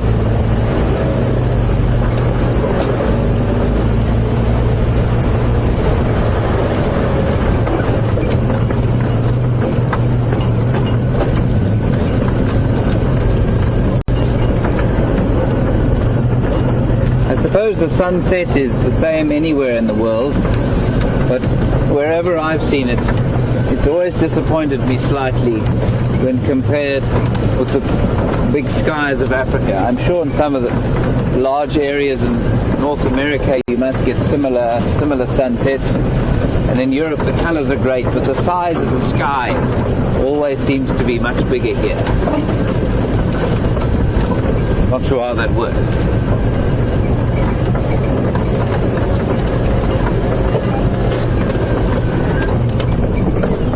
Got a hornbill on the floor there.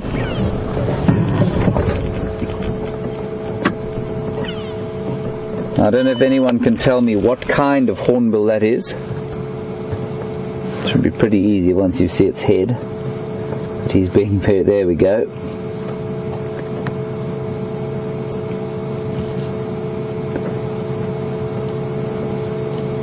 So given the colour of his bill, he's pretty easy to identify. But, and I'm sure you've all seen that glorious film, The Lion King, where the hornbill was called Zazu. Now, the word Izazu is probably, I'm not sure if it exists in Swahili, and I suspect it probably does, but it is a Zulu word as well. And I wonder if anybody has any idea what Izazu means in isiZulu, which is a language from South Africa, and I think where they got the name for the hornbill in The Lion King. Give you a bit of a clue, has a lot to do with his role as he was an advisor in the film.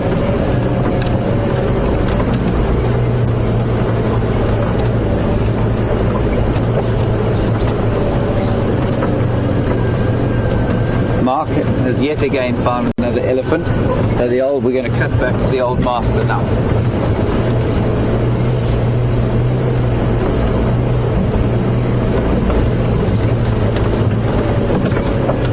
Okay, sorry about that. You're going to be staying with me for a little while. The elephant crossed the boundary, and I think the satellites jumped or hit an asteroid or something like that.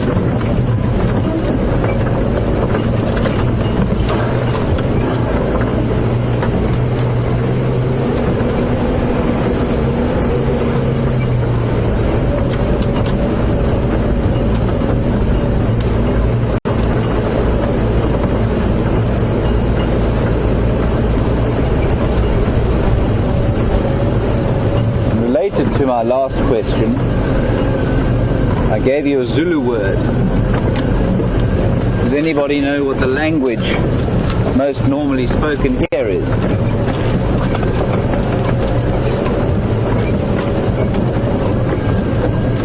Okay, Mark is back. We're going to link to him.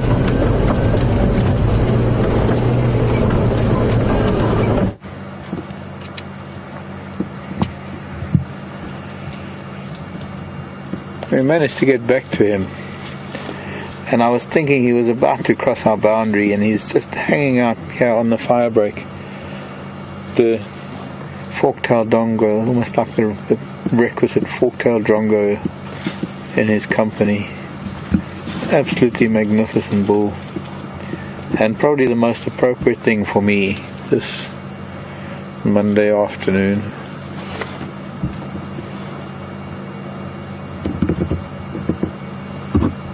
Mr. Elephant.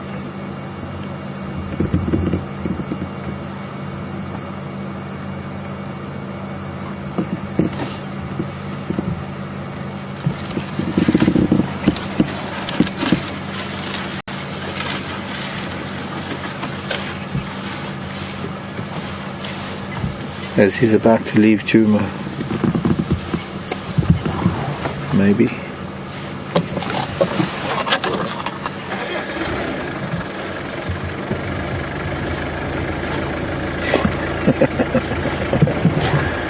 Anyhow, some guys are scared of elephants. There's no need to reverse. Just stay where you are and seek your engine off.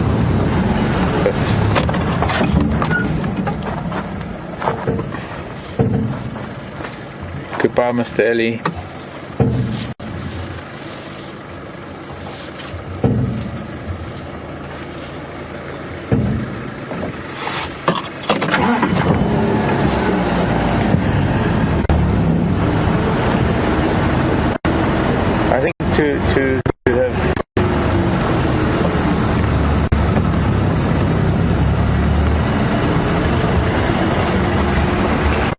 Something like that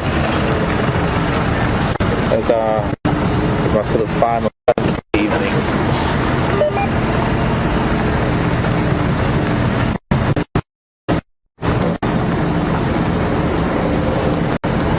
Bye bye, Mr. Ellie. Come to me in Mansavula. Come say hello. Wow. Okay. So now, next for the that was the grand finale. What's the grand finale?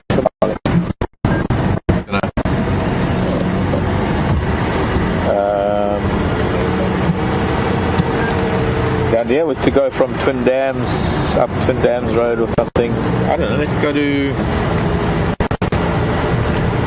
Let's see where the road takes us.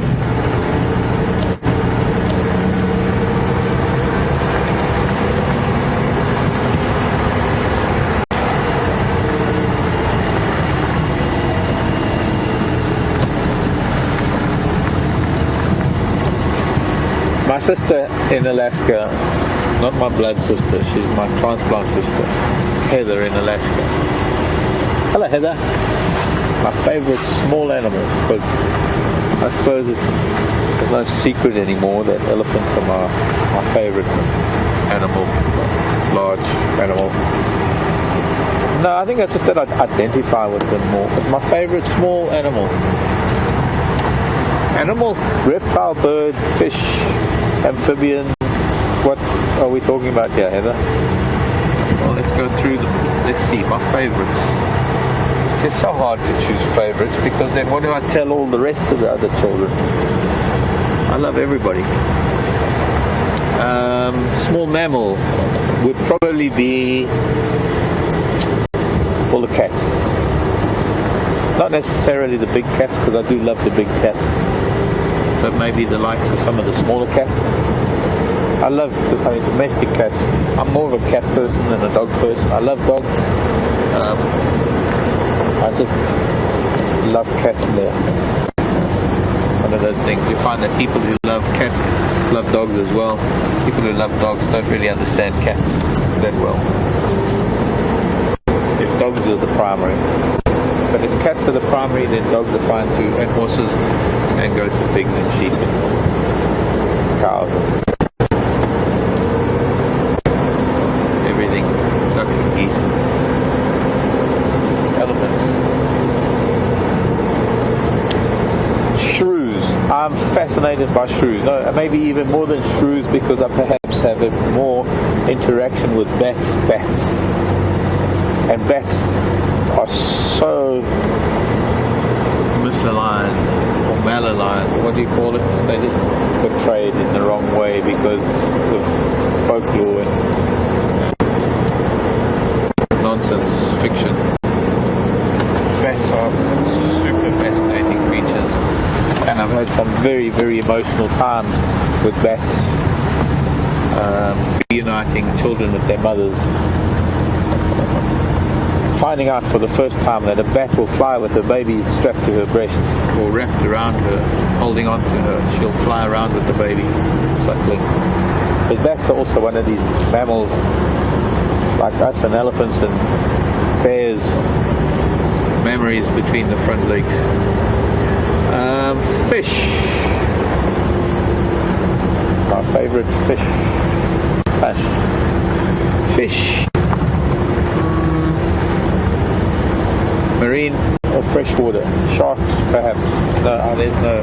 How can there be a favorite in an entirely different world? Birds, the eagles, falcons, insects, praying mantises, spiders, jumping spiders. But then, when I think of a favorite, I think of a bunch of other things that I love just as much. The wasps, and the bees, and the ants.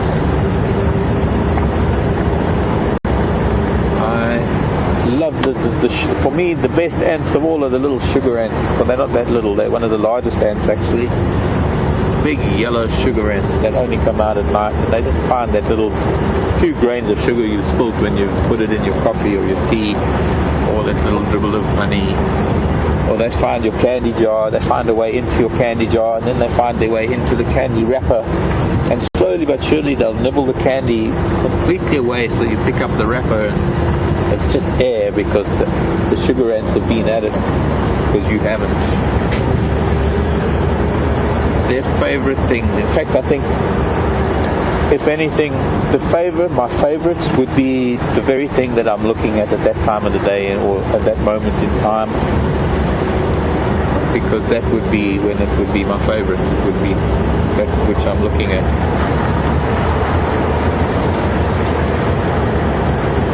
But you're one of my favorite people, Heather. I think that's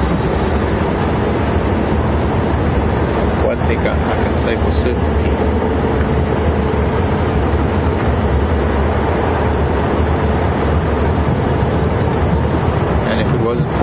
ownership and the possibility of a new lease on life, I think both Heather and I would be wondering where we would be today.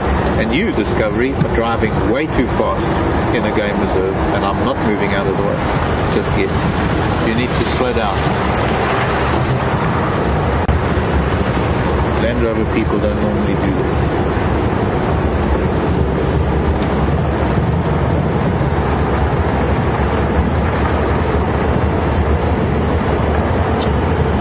I'm going to get off of this main road. Unfortunately, I've been on it because of the alley, and I'm waiting for our next turn off, which is Sprum Road. So we're going to cross over to James. We're going to see what he's about for the sunset here on a Monday afternoon, and I'll see you in a little bit. I'll see you in a while.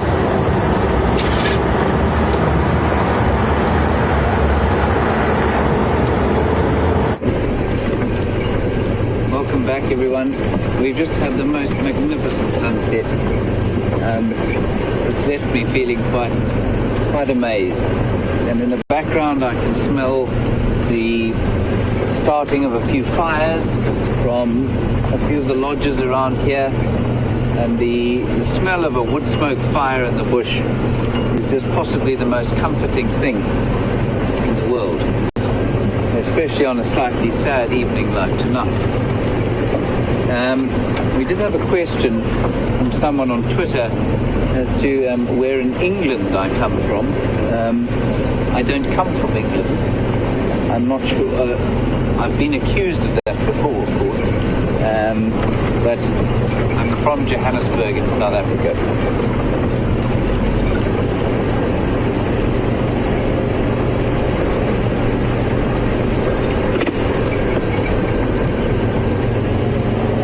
I'm going to pull up onto this clearing here, and I'm going to switch off, and I just want you to, I was speaking earlier about the changing of the guard. I want you to hear how silent it is at this time of the day, and maybe one of those white-browed scrub robins will call for us.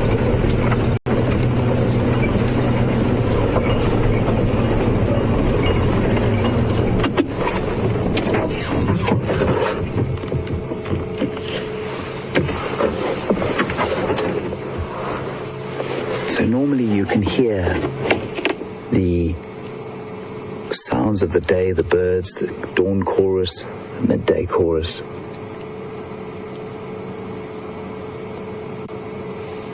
And you can hear now there's nothing.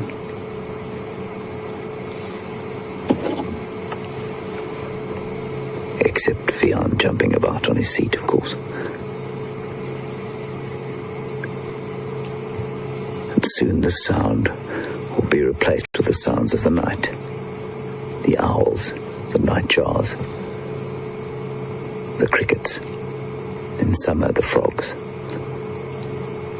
Even the high-pitched, ultrasonic squeaking of the bats.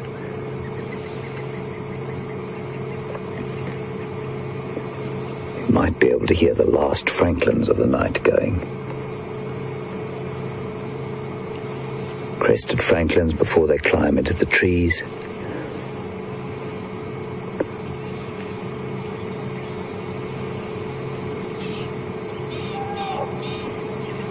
And there was an elephant calling.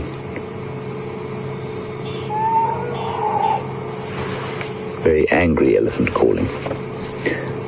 We might try and just make our way there slowly and see what we can see there.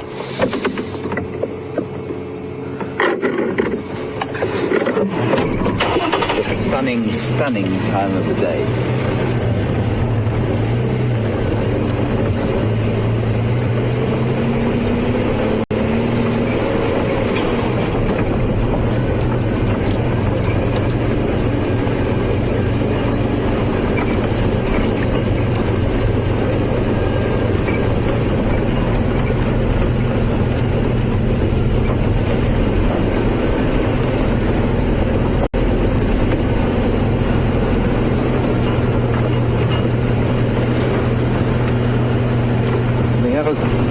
We have a question from Marcs in the Netherlands. I hope I have the pronunciation of your name correct. Thanks for the question and welcome to what has turned into an evening safari. You would like to know if the lilac-breasted roland lays its eggs in the nest of another bird like a cuckoo does. Margio, no, it doesn't. What they do, if I'm not mistaken, lay their nests in tree holes, which they probably don't excavate themselves. So they might lay their eggs in, say, the tree hole that's been excavated by a barbet or a woodpecker, but it would normally, if I'm not mistaken, it would be, that nest would have been vacated before. They may even chase the other bird out of it, but they certainly look after and raise their own young. They're not brood parasites like cuckoos are.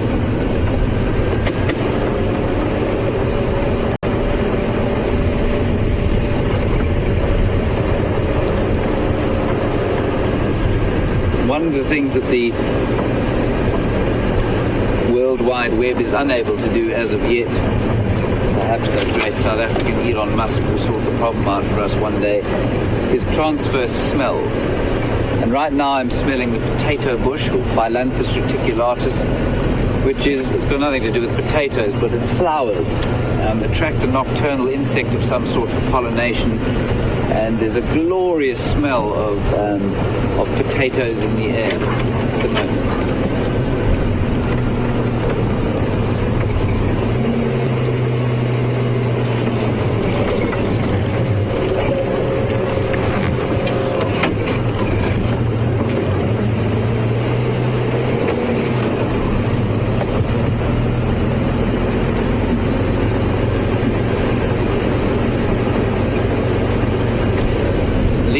Syracuse, welcome to the evening. You would like me to try and find some bats. I will do my best. Tracking bats is obviously difficult because they don't leave much of a jet stream. But certainly as it gets darker, the chances of seeing them are quite high.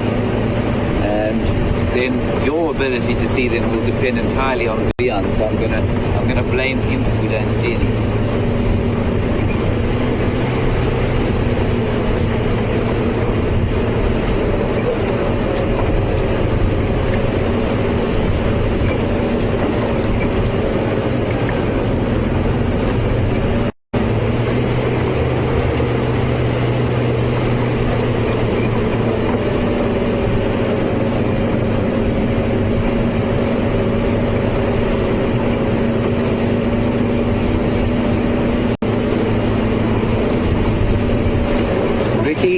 Salt Lake City, Utah. Welcome to this African evening, African twilight. You'd like to know what the sound of, if I understand your question correctly, what the sounds lions make when they hunt compared with those of hyenas. Well, given that we can't see any lions or hyenas, I'll give you my best impression. When lionesses are on the hunt, they will communicate with sort of low-sounding grunts like That's actually not a very good impression, but it's something like that. And they do it just very gently, one to one side, so that they can stay in constant audio communication with each other. Hyenas because they have a different hunting strategy. They will chase something down until it can't run anymore. So they tend to be a lot more vocal and a lot more noisy about it, and they will make that high, cackling, laughing noise as they surround something and attack it. So lions tend to be a lot more stealthy. If they feel like they've lost communication, they'll make a little grunt, but the hyenas will be much less quiet. I hope that answers your question.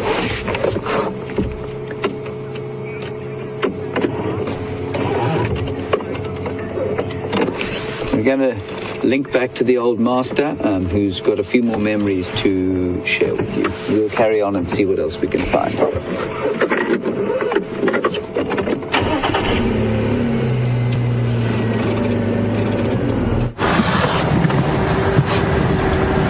Hi everyone, well, welcome back. And we've been driving around parts of Djuma where I can hopefully reminisce about them. And earlier on, I actually went past that orchid in the tree just off of Weaver's Nest. And I just happened to be on Rebecca's Road, and we're going to be coming past one of the other orchids, one of the only other orchids here on Tuba, or visible from the road at least. But I'm heading up Rebecca's Road because I thought maybe if it's not going to be too dark, although I'm losing light and I'm losing time quite fast, as if I could go and have a look and just say goodbye to the hyenas too. I was lucky enough to see Mvula this morning, and I guess we could go drive up and down the dam road. Hopefully he's going to pop his head out. I'm not sure. But anyways, there is with a little bit of a pink sky behind it.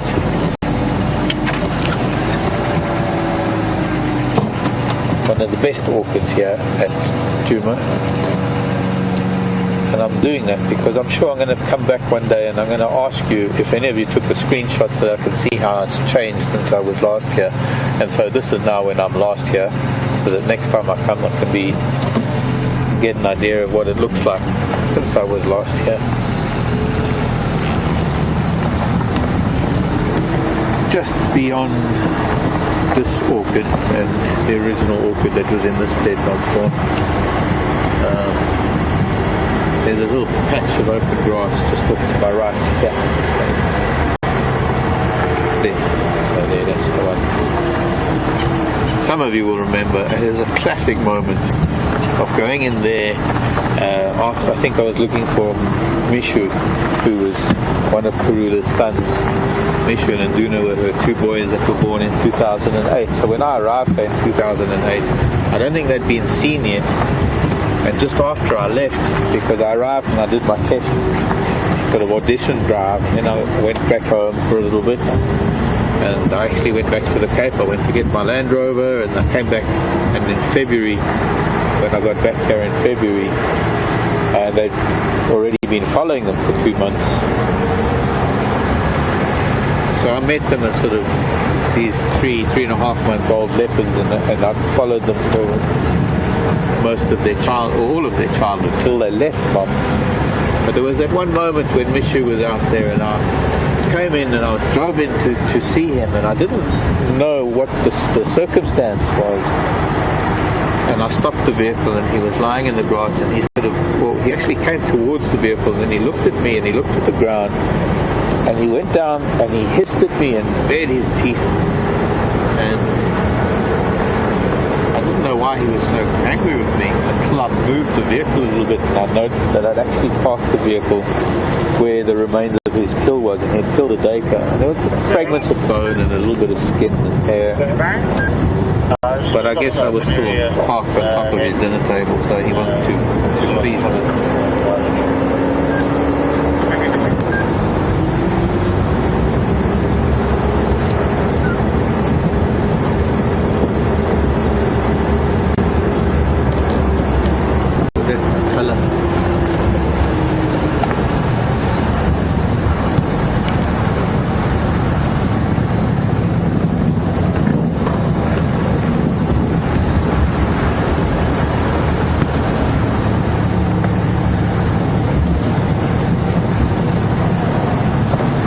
In Michigan, Wilma is asking, where in the world would I like to go to spend time with other animals and other wildlife, knowing that Africa is my root. I can't go anywhere, but I'm tied to Africa in ways that I can't even begin to explain. And it's not just emotional, I mean, it's physical ties. I can't leave Africa. But not that I ever would. I couldn't. So where would I like to spend my time? I think if I had, because I would only have 1 or 2 chances if I ever did, and I think I'd have to choose them very wisely.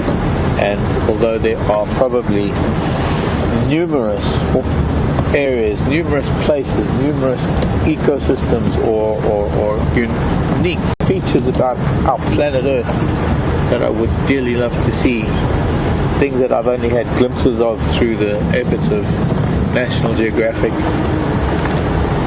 growing up with National Geographic and other wildlife stuff. But it would be very hard to choose, but it would probably be a choice that would take me to a place that has a completely different composition of perhaps plant and animals that are totally unrelated to what I'm so used to here on the African continent. And I think probably Australia would be one of those. Australia, I don't know if I'd ever get to New Zealand, but I'd love to see New Zealand. So the marsupials and the historical and geographical, or rather geological link of Australia with Africa, I think from that point of view Australia would probably, but then there would be other emotional ties to Australia, such as family who have been living in Australia since the 1970s. My mom's brother Rob, my uncle Rob, and my aunt Poppet, cousins Nikki and Mike, the Davis clan first. They would influence my decision because they are blood.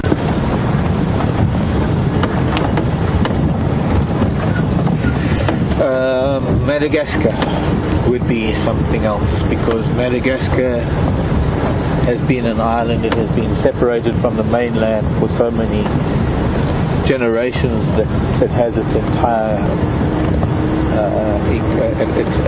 an entire ecosystem, an entire diversity of almost unique and endemic creatures. What a place to visit.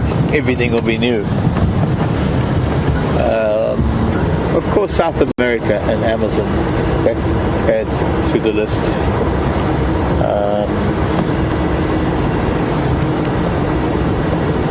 Anyways, I think that kind of gets my point across.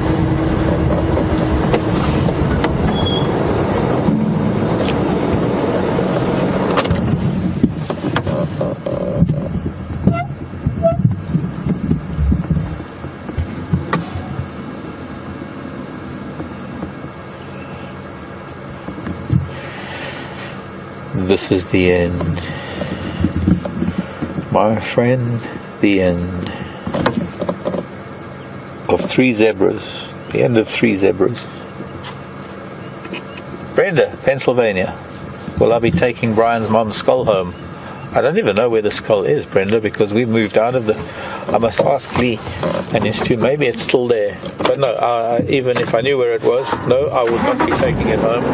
It is a skull that belongs to Juma. It is part of Juma. It needs to... I think in some ways it would be nice for it to be part of the collection of it's almost like museum stuff that Yuri has accumulated over the years, because he is such an ecologist and he is such a man after my own heart, and that everything is so interesting and so valuable to education. And if it doesn't belong there, then it just belongs back where Brian's mom died, so that it can just go back into the soil like everything else. But I think it's served its purpose. We had a look at it. It was certainly an anomaly.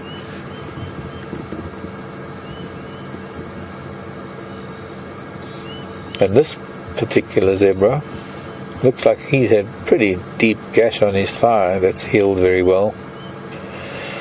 I don't know why my eyes picked that up, but it looks like the stripes haven't quite healed properly.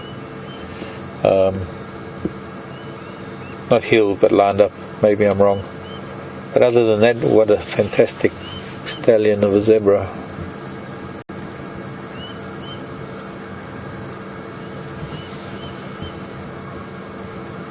It looks like a couple of mares that might be further on. Now I'm wondering, because I think it was this morning, if I'm not mistaken, but at some point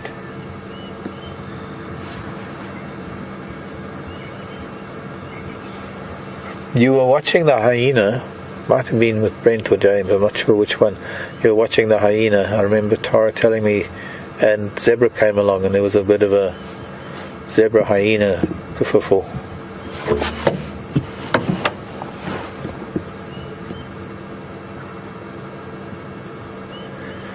Zoe's Road this is. We're at the entrance to the hyena den. I think before it gets dark I just want to wander down there. Oh, we still got a little bit of light on the camera and I don't have to use lights. Thanks, Mr. Z. Catch you later, dude. But for now, I don't want to disturb zebra at this time of the day. They're more diurnal. Oh, actually, hang on a sec. And a bunch of them running down this way. Back to the stallion. Mares and a foal. They're all very alert. And there's a vehicle coming up from the hyena den, so I'll find out if it's active or not. But these zebra have been running from something. Or something didn't.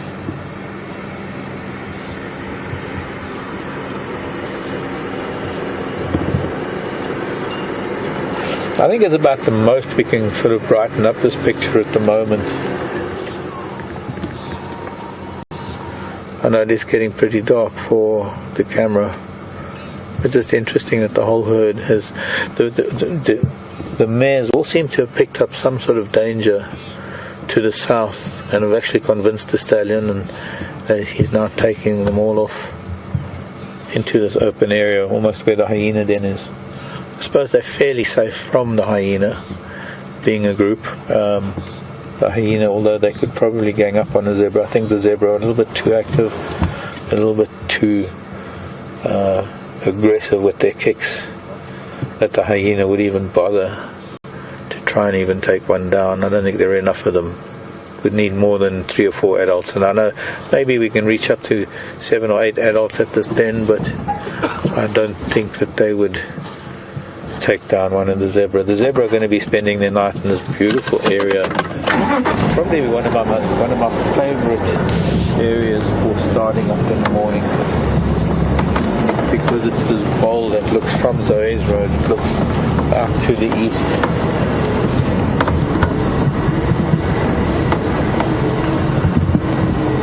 Over almost most of Djuma, there's this beautiful long view. It is getting kind of dark.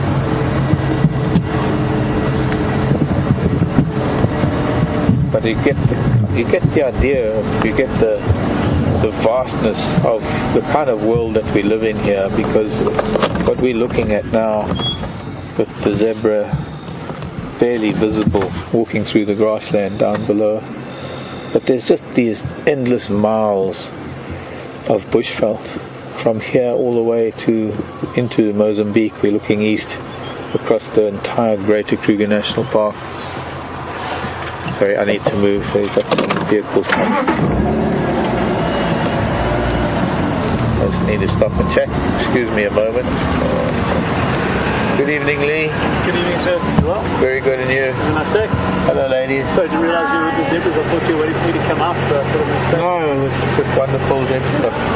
Anything happening down there? Yeah, there's six hyenas down there. Good. It's getting a bit dark for us. I want to get there before. We're going to hit the zebras. See you later. Bye.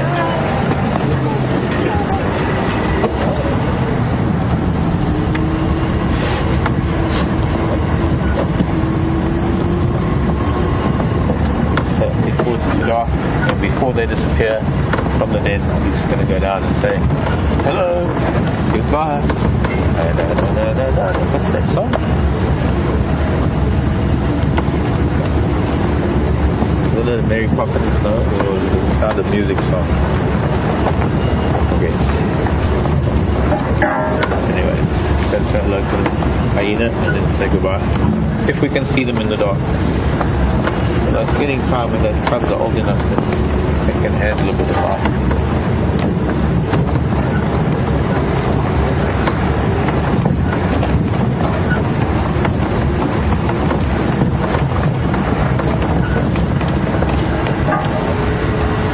I hope it's not too dark.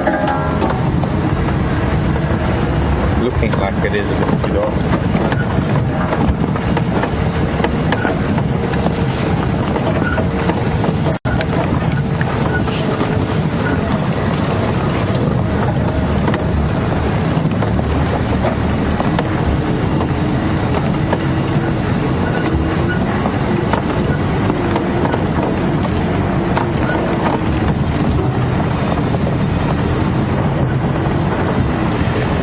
mention Nancy and other people.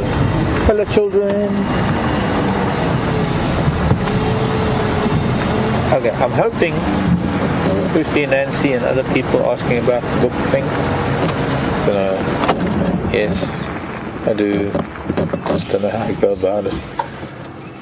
Hoping it's not too dark right now. Hoping that you can just see this little dark shadow of this. I haven't seen them for quite a while actually, and they've lost their darkness. They were getting their spots. 4 months. Hello, children.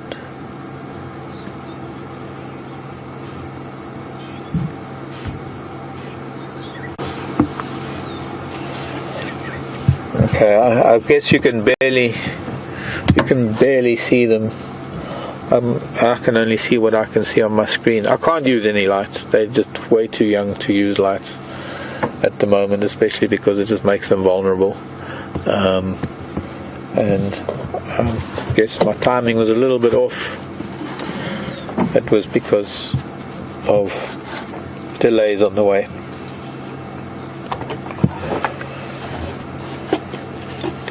But we won't stay too long.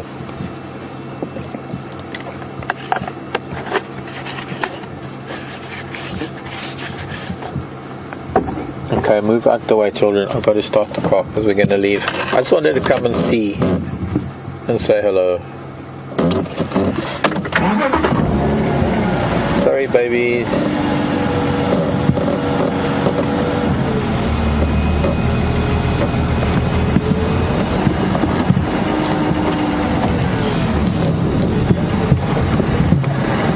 They run away, but then they come straight back. They're becoming naughty little children. Soon they're going to be chewing on the tires and the bumpers and the... I can remember sitting here, one of this very dense site. In fact, we've got a piece of wood at home even. From this dense site, there used to be a bush in the middle there where there's what appears to be a little patch. Oh, it's too dark to see. But anyway, there used to be a bush there and there was a piece of wood. Bye-bye, hyenas. They're coming right after me. They're not far behind. They're having it. I think it's a game. But they won't venture far and then they go back to home. But I can remember sitting there with... There was a time, if I remember correctly, Jigger didn't have a door. I'm thinking that there was a time when Jigger, that this was open on my right hand side, and sitting there, and yes, I know you'll probably be shocked, but I had boots on, and the little one, one of the little ones, I don't know if it was Teddy. I think it was before Teddy's time. I'm not sure if it was Teddy. Teddy was a little hyena we were watching in 2011 at this den. Even one of the bigger ones could be that hyena right now. We wouldn't really know about it. But I can remember chewing on my boots. It was, and just sitting there in that moment of just letting them, and it was moonlight, I think, just letting them explore. How else do they know what we are all about?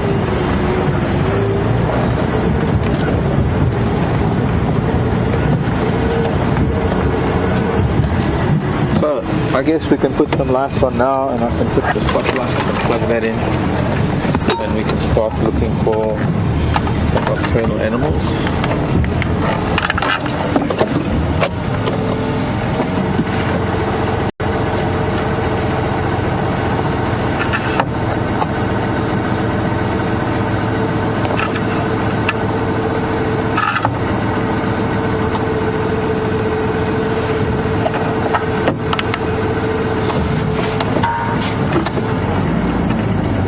There we go. Nice camera action.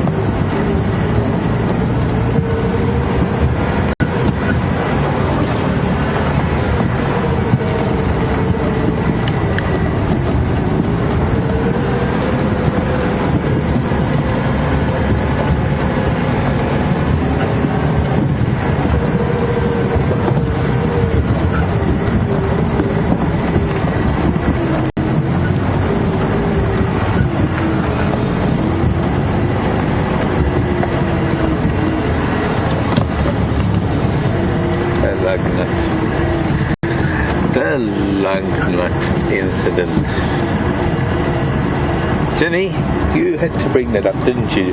Jenny in Virginia had to bring up the lug nut incident. I was thinking about that actually. We were on Twin Dams Road and I was thinking about this is where it happened, because it was but I think I was live at the time. We were with James. Well, we're now on Zoe's Road and I'm heading up towards Impala Plains. We're going to have a look at this beautiful afterglow of sunset in Impala Plains and see what might be there, if there aren't any people having their sundowners. But yes, tyre changes. Jenny was asking how many tyre changes, how many times I've had to fix a flat. I can't count, because it's not only the times here on Wild Earth, of course, it's the times at home, the times of having 2 flats and only 1 spare. Oh gosh, I've had a nightmare in Zambia on the lower Zambezi with a pickup that had road tyres, and I had to use this vehicle for building material. It was a Nissan fancy metallic green blue with fat rims, with road low profile tyres and plastic trim everywhere. And slowly but surely the Mapani felt and the Dick Christakis and the bumps and the hyenas and everything took a lot of the plastic trim off, but those tyres didn't survive. And I remember being stuck in the lower Zambezi National Park in the heat of the day. It was 11 o'clock in the morning. We should have been home for brunch by then, and we were still probably 10 kilometers from the gate to the national park and still another 10 kilometers from camp. And while 20 kilometers doesn't sound like much, in that environment it takes you 3 hours to drive 20 kilometers. And I had 2 flats and 1 spare. Those silly low profile road tires to drive in the game reserve. I just drove all the way to the nearest camp on the flats. Almost drove the rubber off of the rim on those dirt roads. Pulled into the nearest camp and said, do you mind giving us a lift back to camp by boat? Because we were all on the same river, on the Zambezi River. And they drove us back, they took us back to camp in time for brunch on the boat. And I picked up the other vehicles to go, 2 other vehicles to go and rescue just 1 vehicle. Unbelievable. I've changed a lot of tyres in a lot of different circumstances, but I think there's one tyre change that will forever stay in the minds of many, and that is the dreaded lug nut incident. That wasn't a dreaded, it was a comical. Hello Impala. So we're not going to shine on the Impala, it's going to dim the lights as we go past this herd. Sorry children, screw them off.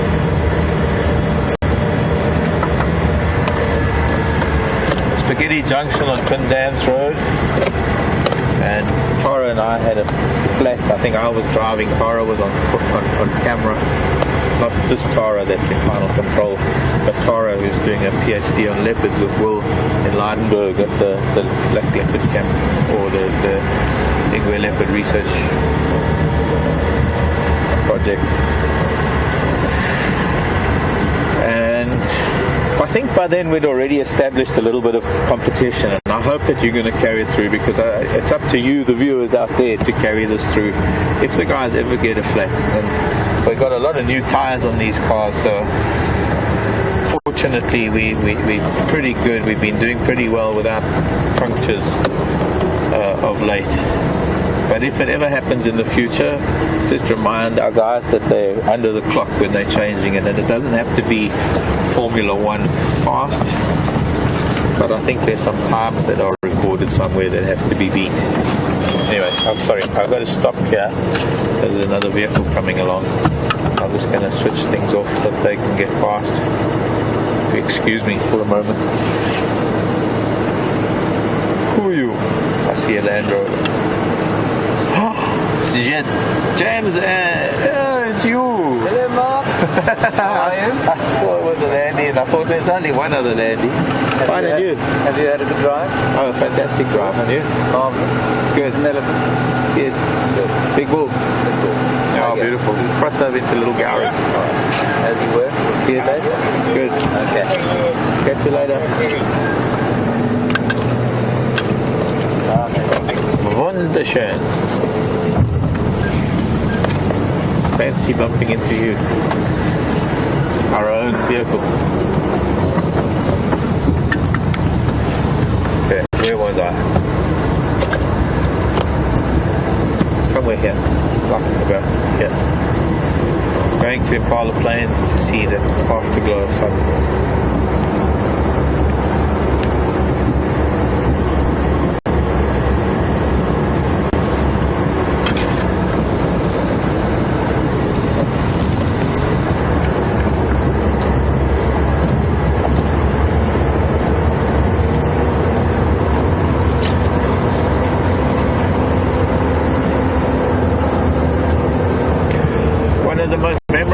I think that I've had here on Impala Plains. This is this open area we're about to enter now that has tremendous views over the escarpment to the west and beyond to the northwest into northern Limpopo province of South Africa. There's a wildebeest. Which is essentially looking up beyond Hoedspruit, from Hoedspruit and beyond, north of the Drakensberg range. I'm going to switch off so we can see a bit of that glow.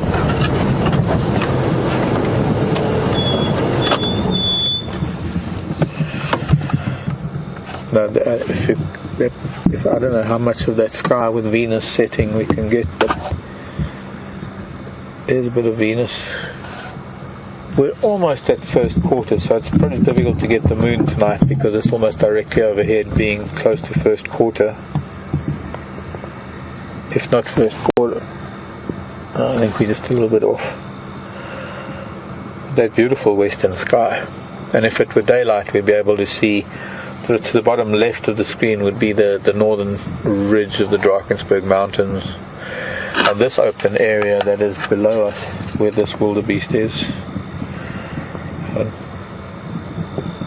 First, try and bounce some light off of him, not shine exactly on him, but almost where he is. I remember there was a cheetah and a cub that were here, and there was also the usual herd of impala that normally live on this open area.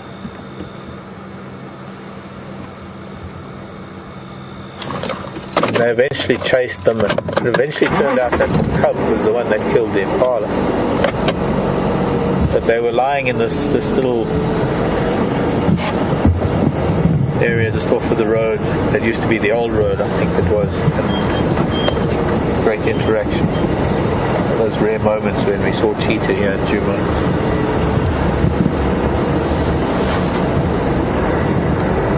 Good night, Mr. Wildebeest. Could have been Brian's dad even. He's the only wildebeest hanging around here at the moment.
Lost for words now.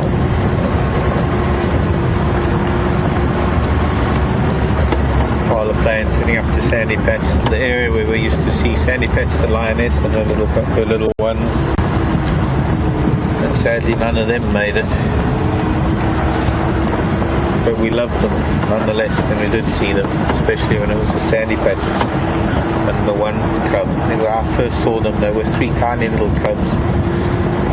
Almost where we saw Mvula this morning, in fact in exactly the same place, except up on Gari Katlan and on the road itself, as they headed down into that drainage line where we found Mvula again. It was the first and the only time I ever saw them as 3 cubs, and then the second time was somewhere up here I saw them as 2 cubs, and then for quite some time it was just her, the lioness, the old lioness that we called Sandy Patch, and her one young male cub. And I remember that one day she had a limp. I don't know whether it was a thorn or something. She had a limp. And she went after some giraffe calves. There was some giraffe with some youngsters. It wasn't very successful, or wasn't a very energetic hunt. It was more just a chase than anything else. And I think that's probably the last time we saw him.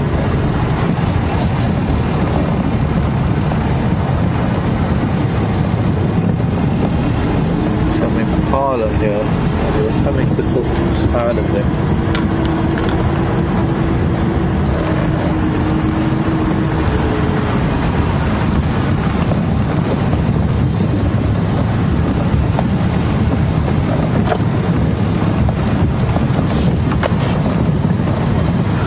A lot of people have been asking, and I've kind of been dodging the question, where that silly Canadian magnetic monkey is.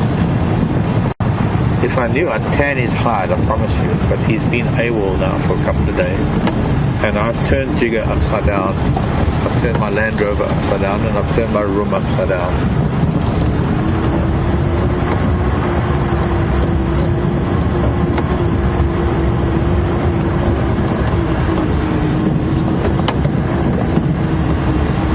Well, that's anybody's guess.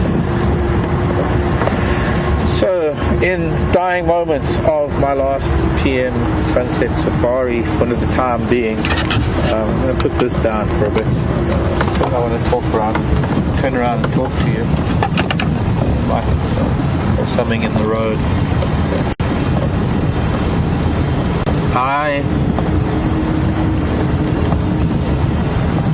am so indebted to the viewers out there that have been part of my life since I first began, and those of you who've come on board since I first began and have become as close to me as friends could be, albeit not even really meeting physically, but there are friendships and associations, and there are things that have happened between us over the years that are unforgettable. I have had untold generosity shown toward me from so many viewers out there, and my gratitude is unquestionable.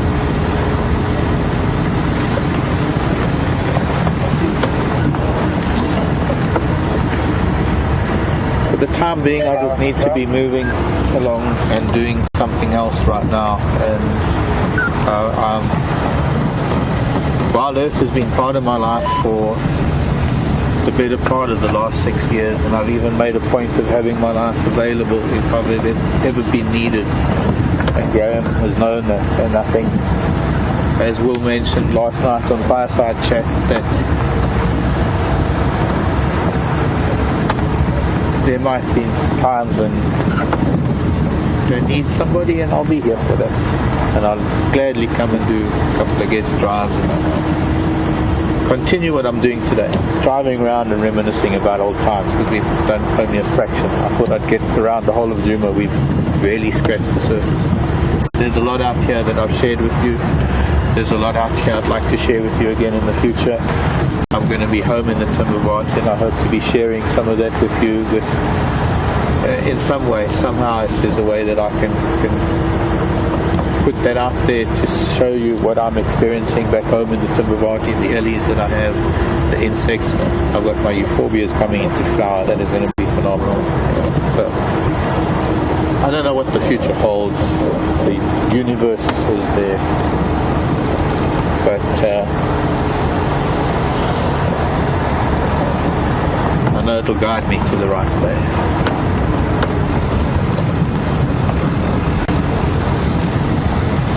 I can't just say thank you. I can't say goodbye. I can't say anything that is final. But I just can say I love you all. I really do. When I say I love you lots at the end of every drive, I really mean it, because it's the fact that you're out there and you support us in our drives and you send us the questions and you make us think and you provide us with information. Just this very active interacting with you on a daily basis has been such a pleasure, and I'm so grateful to have been a part of your lives. I'm even more grateful that I've been able to present it to you in a way that has been pleasant. My name is Marc, and I'm signing off from Wild Earth for a little while. I might see you from the Timbavati. Andrew, welcome back from leave. Thanks for this afternoon. I want to thank Brian and VM for their camera work, and Jason, who's not here right now. Thanks to the crew back at camp, to the hidden behind the scenes like Pete Bright and Alex Voss, Graham and Emily, I love you both dearly. Will Fox and Carol, thanks for your support. And so long for now. Lahitraot. I'll be seeing you.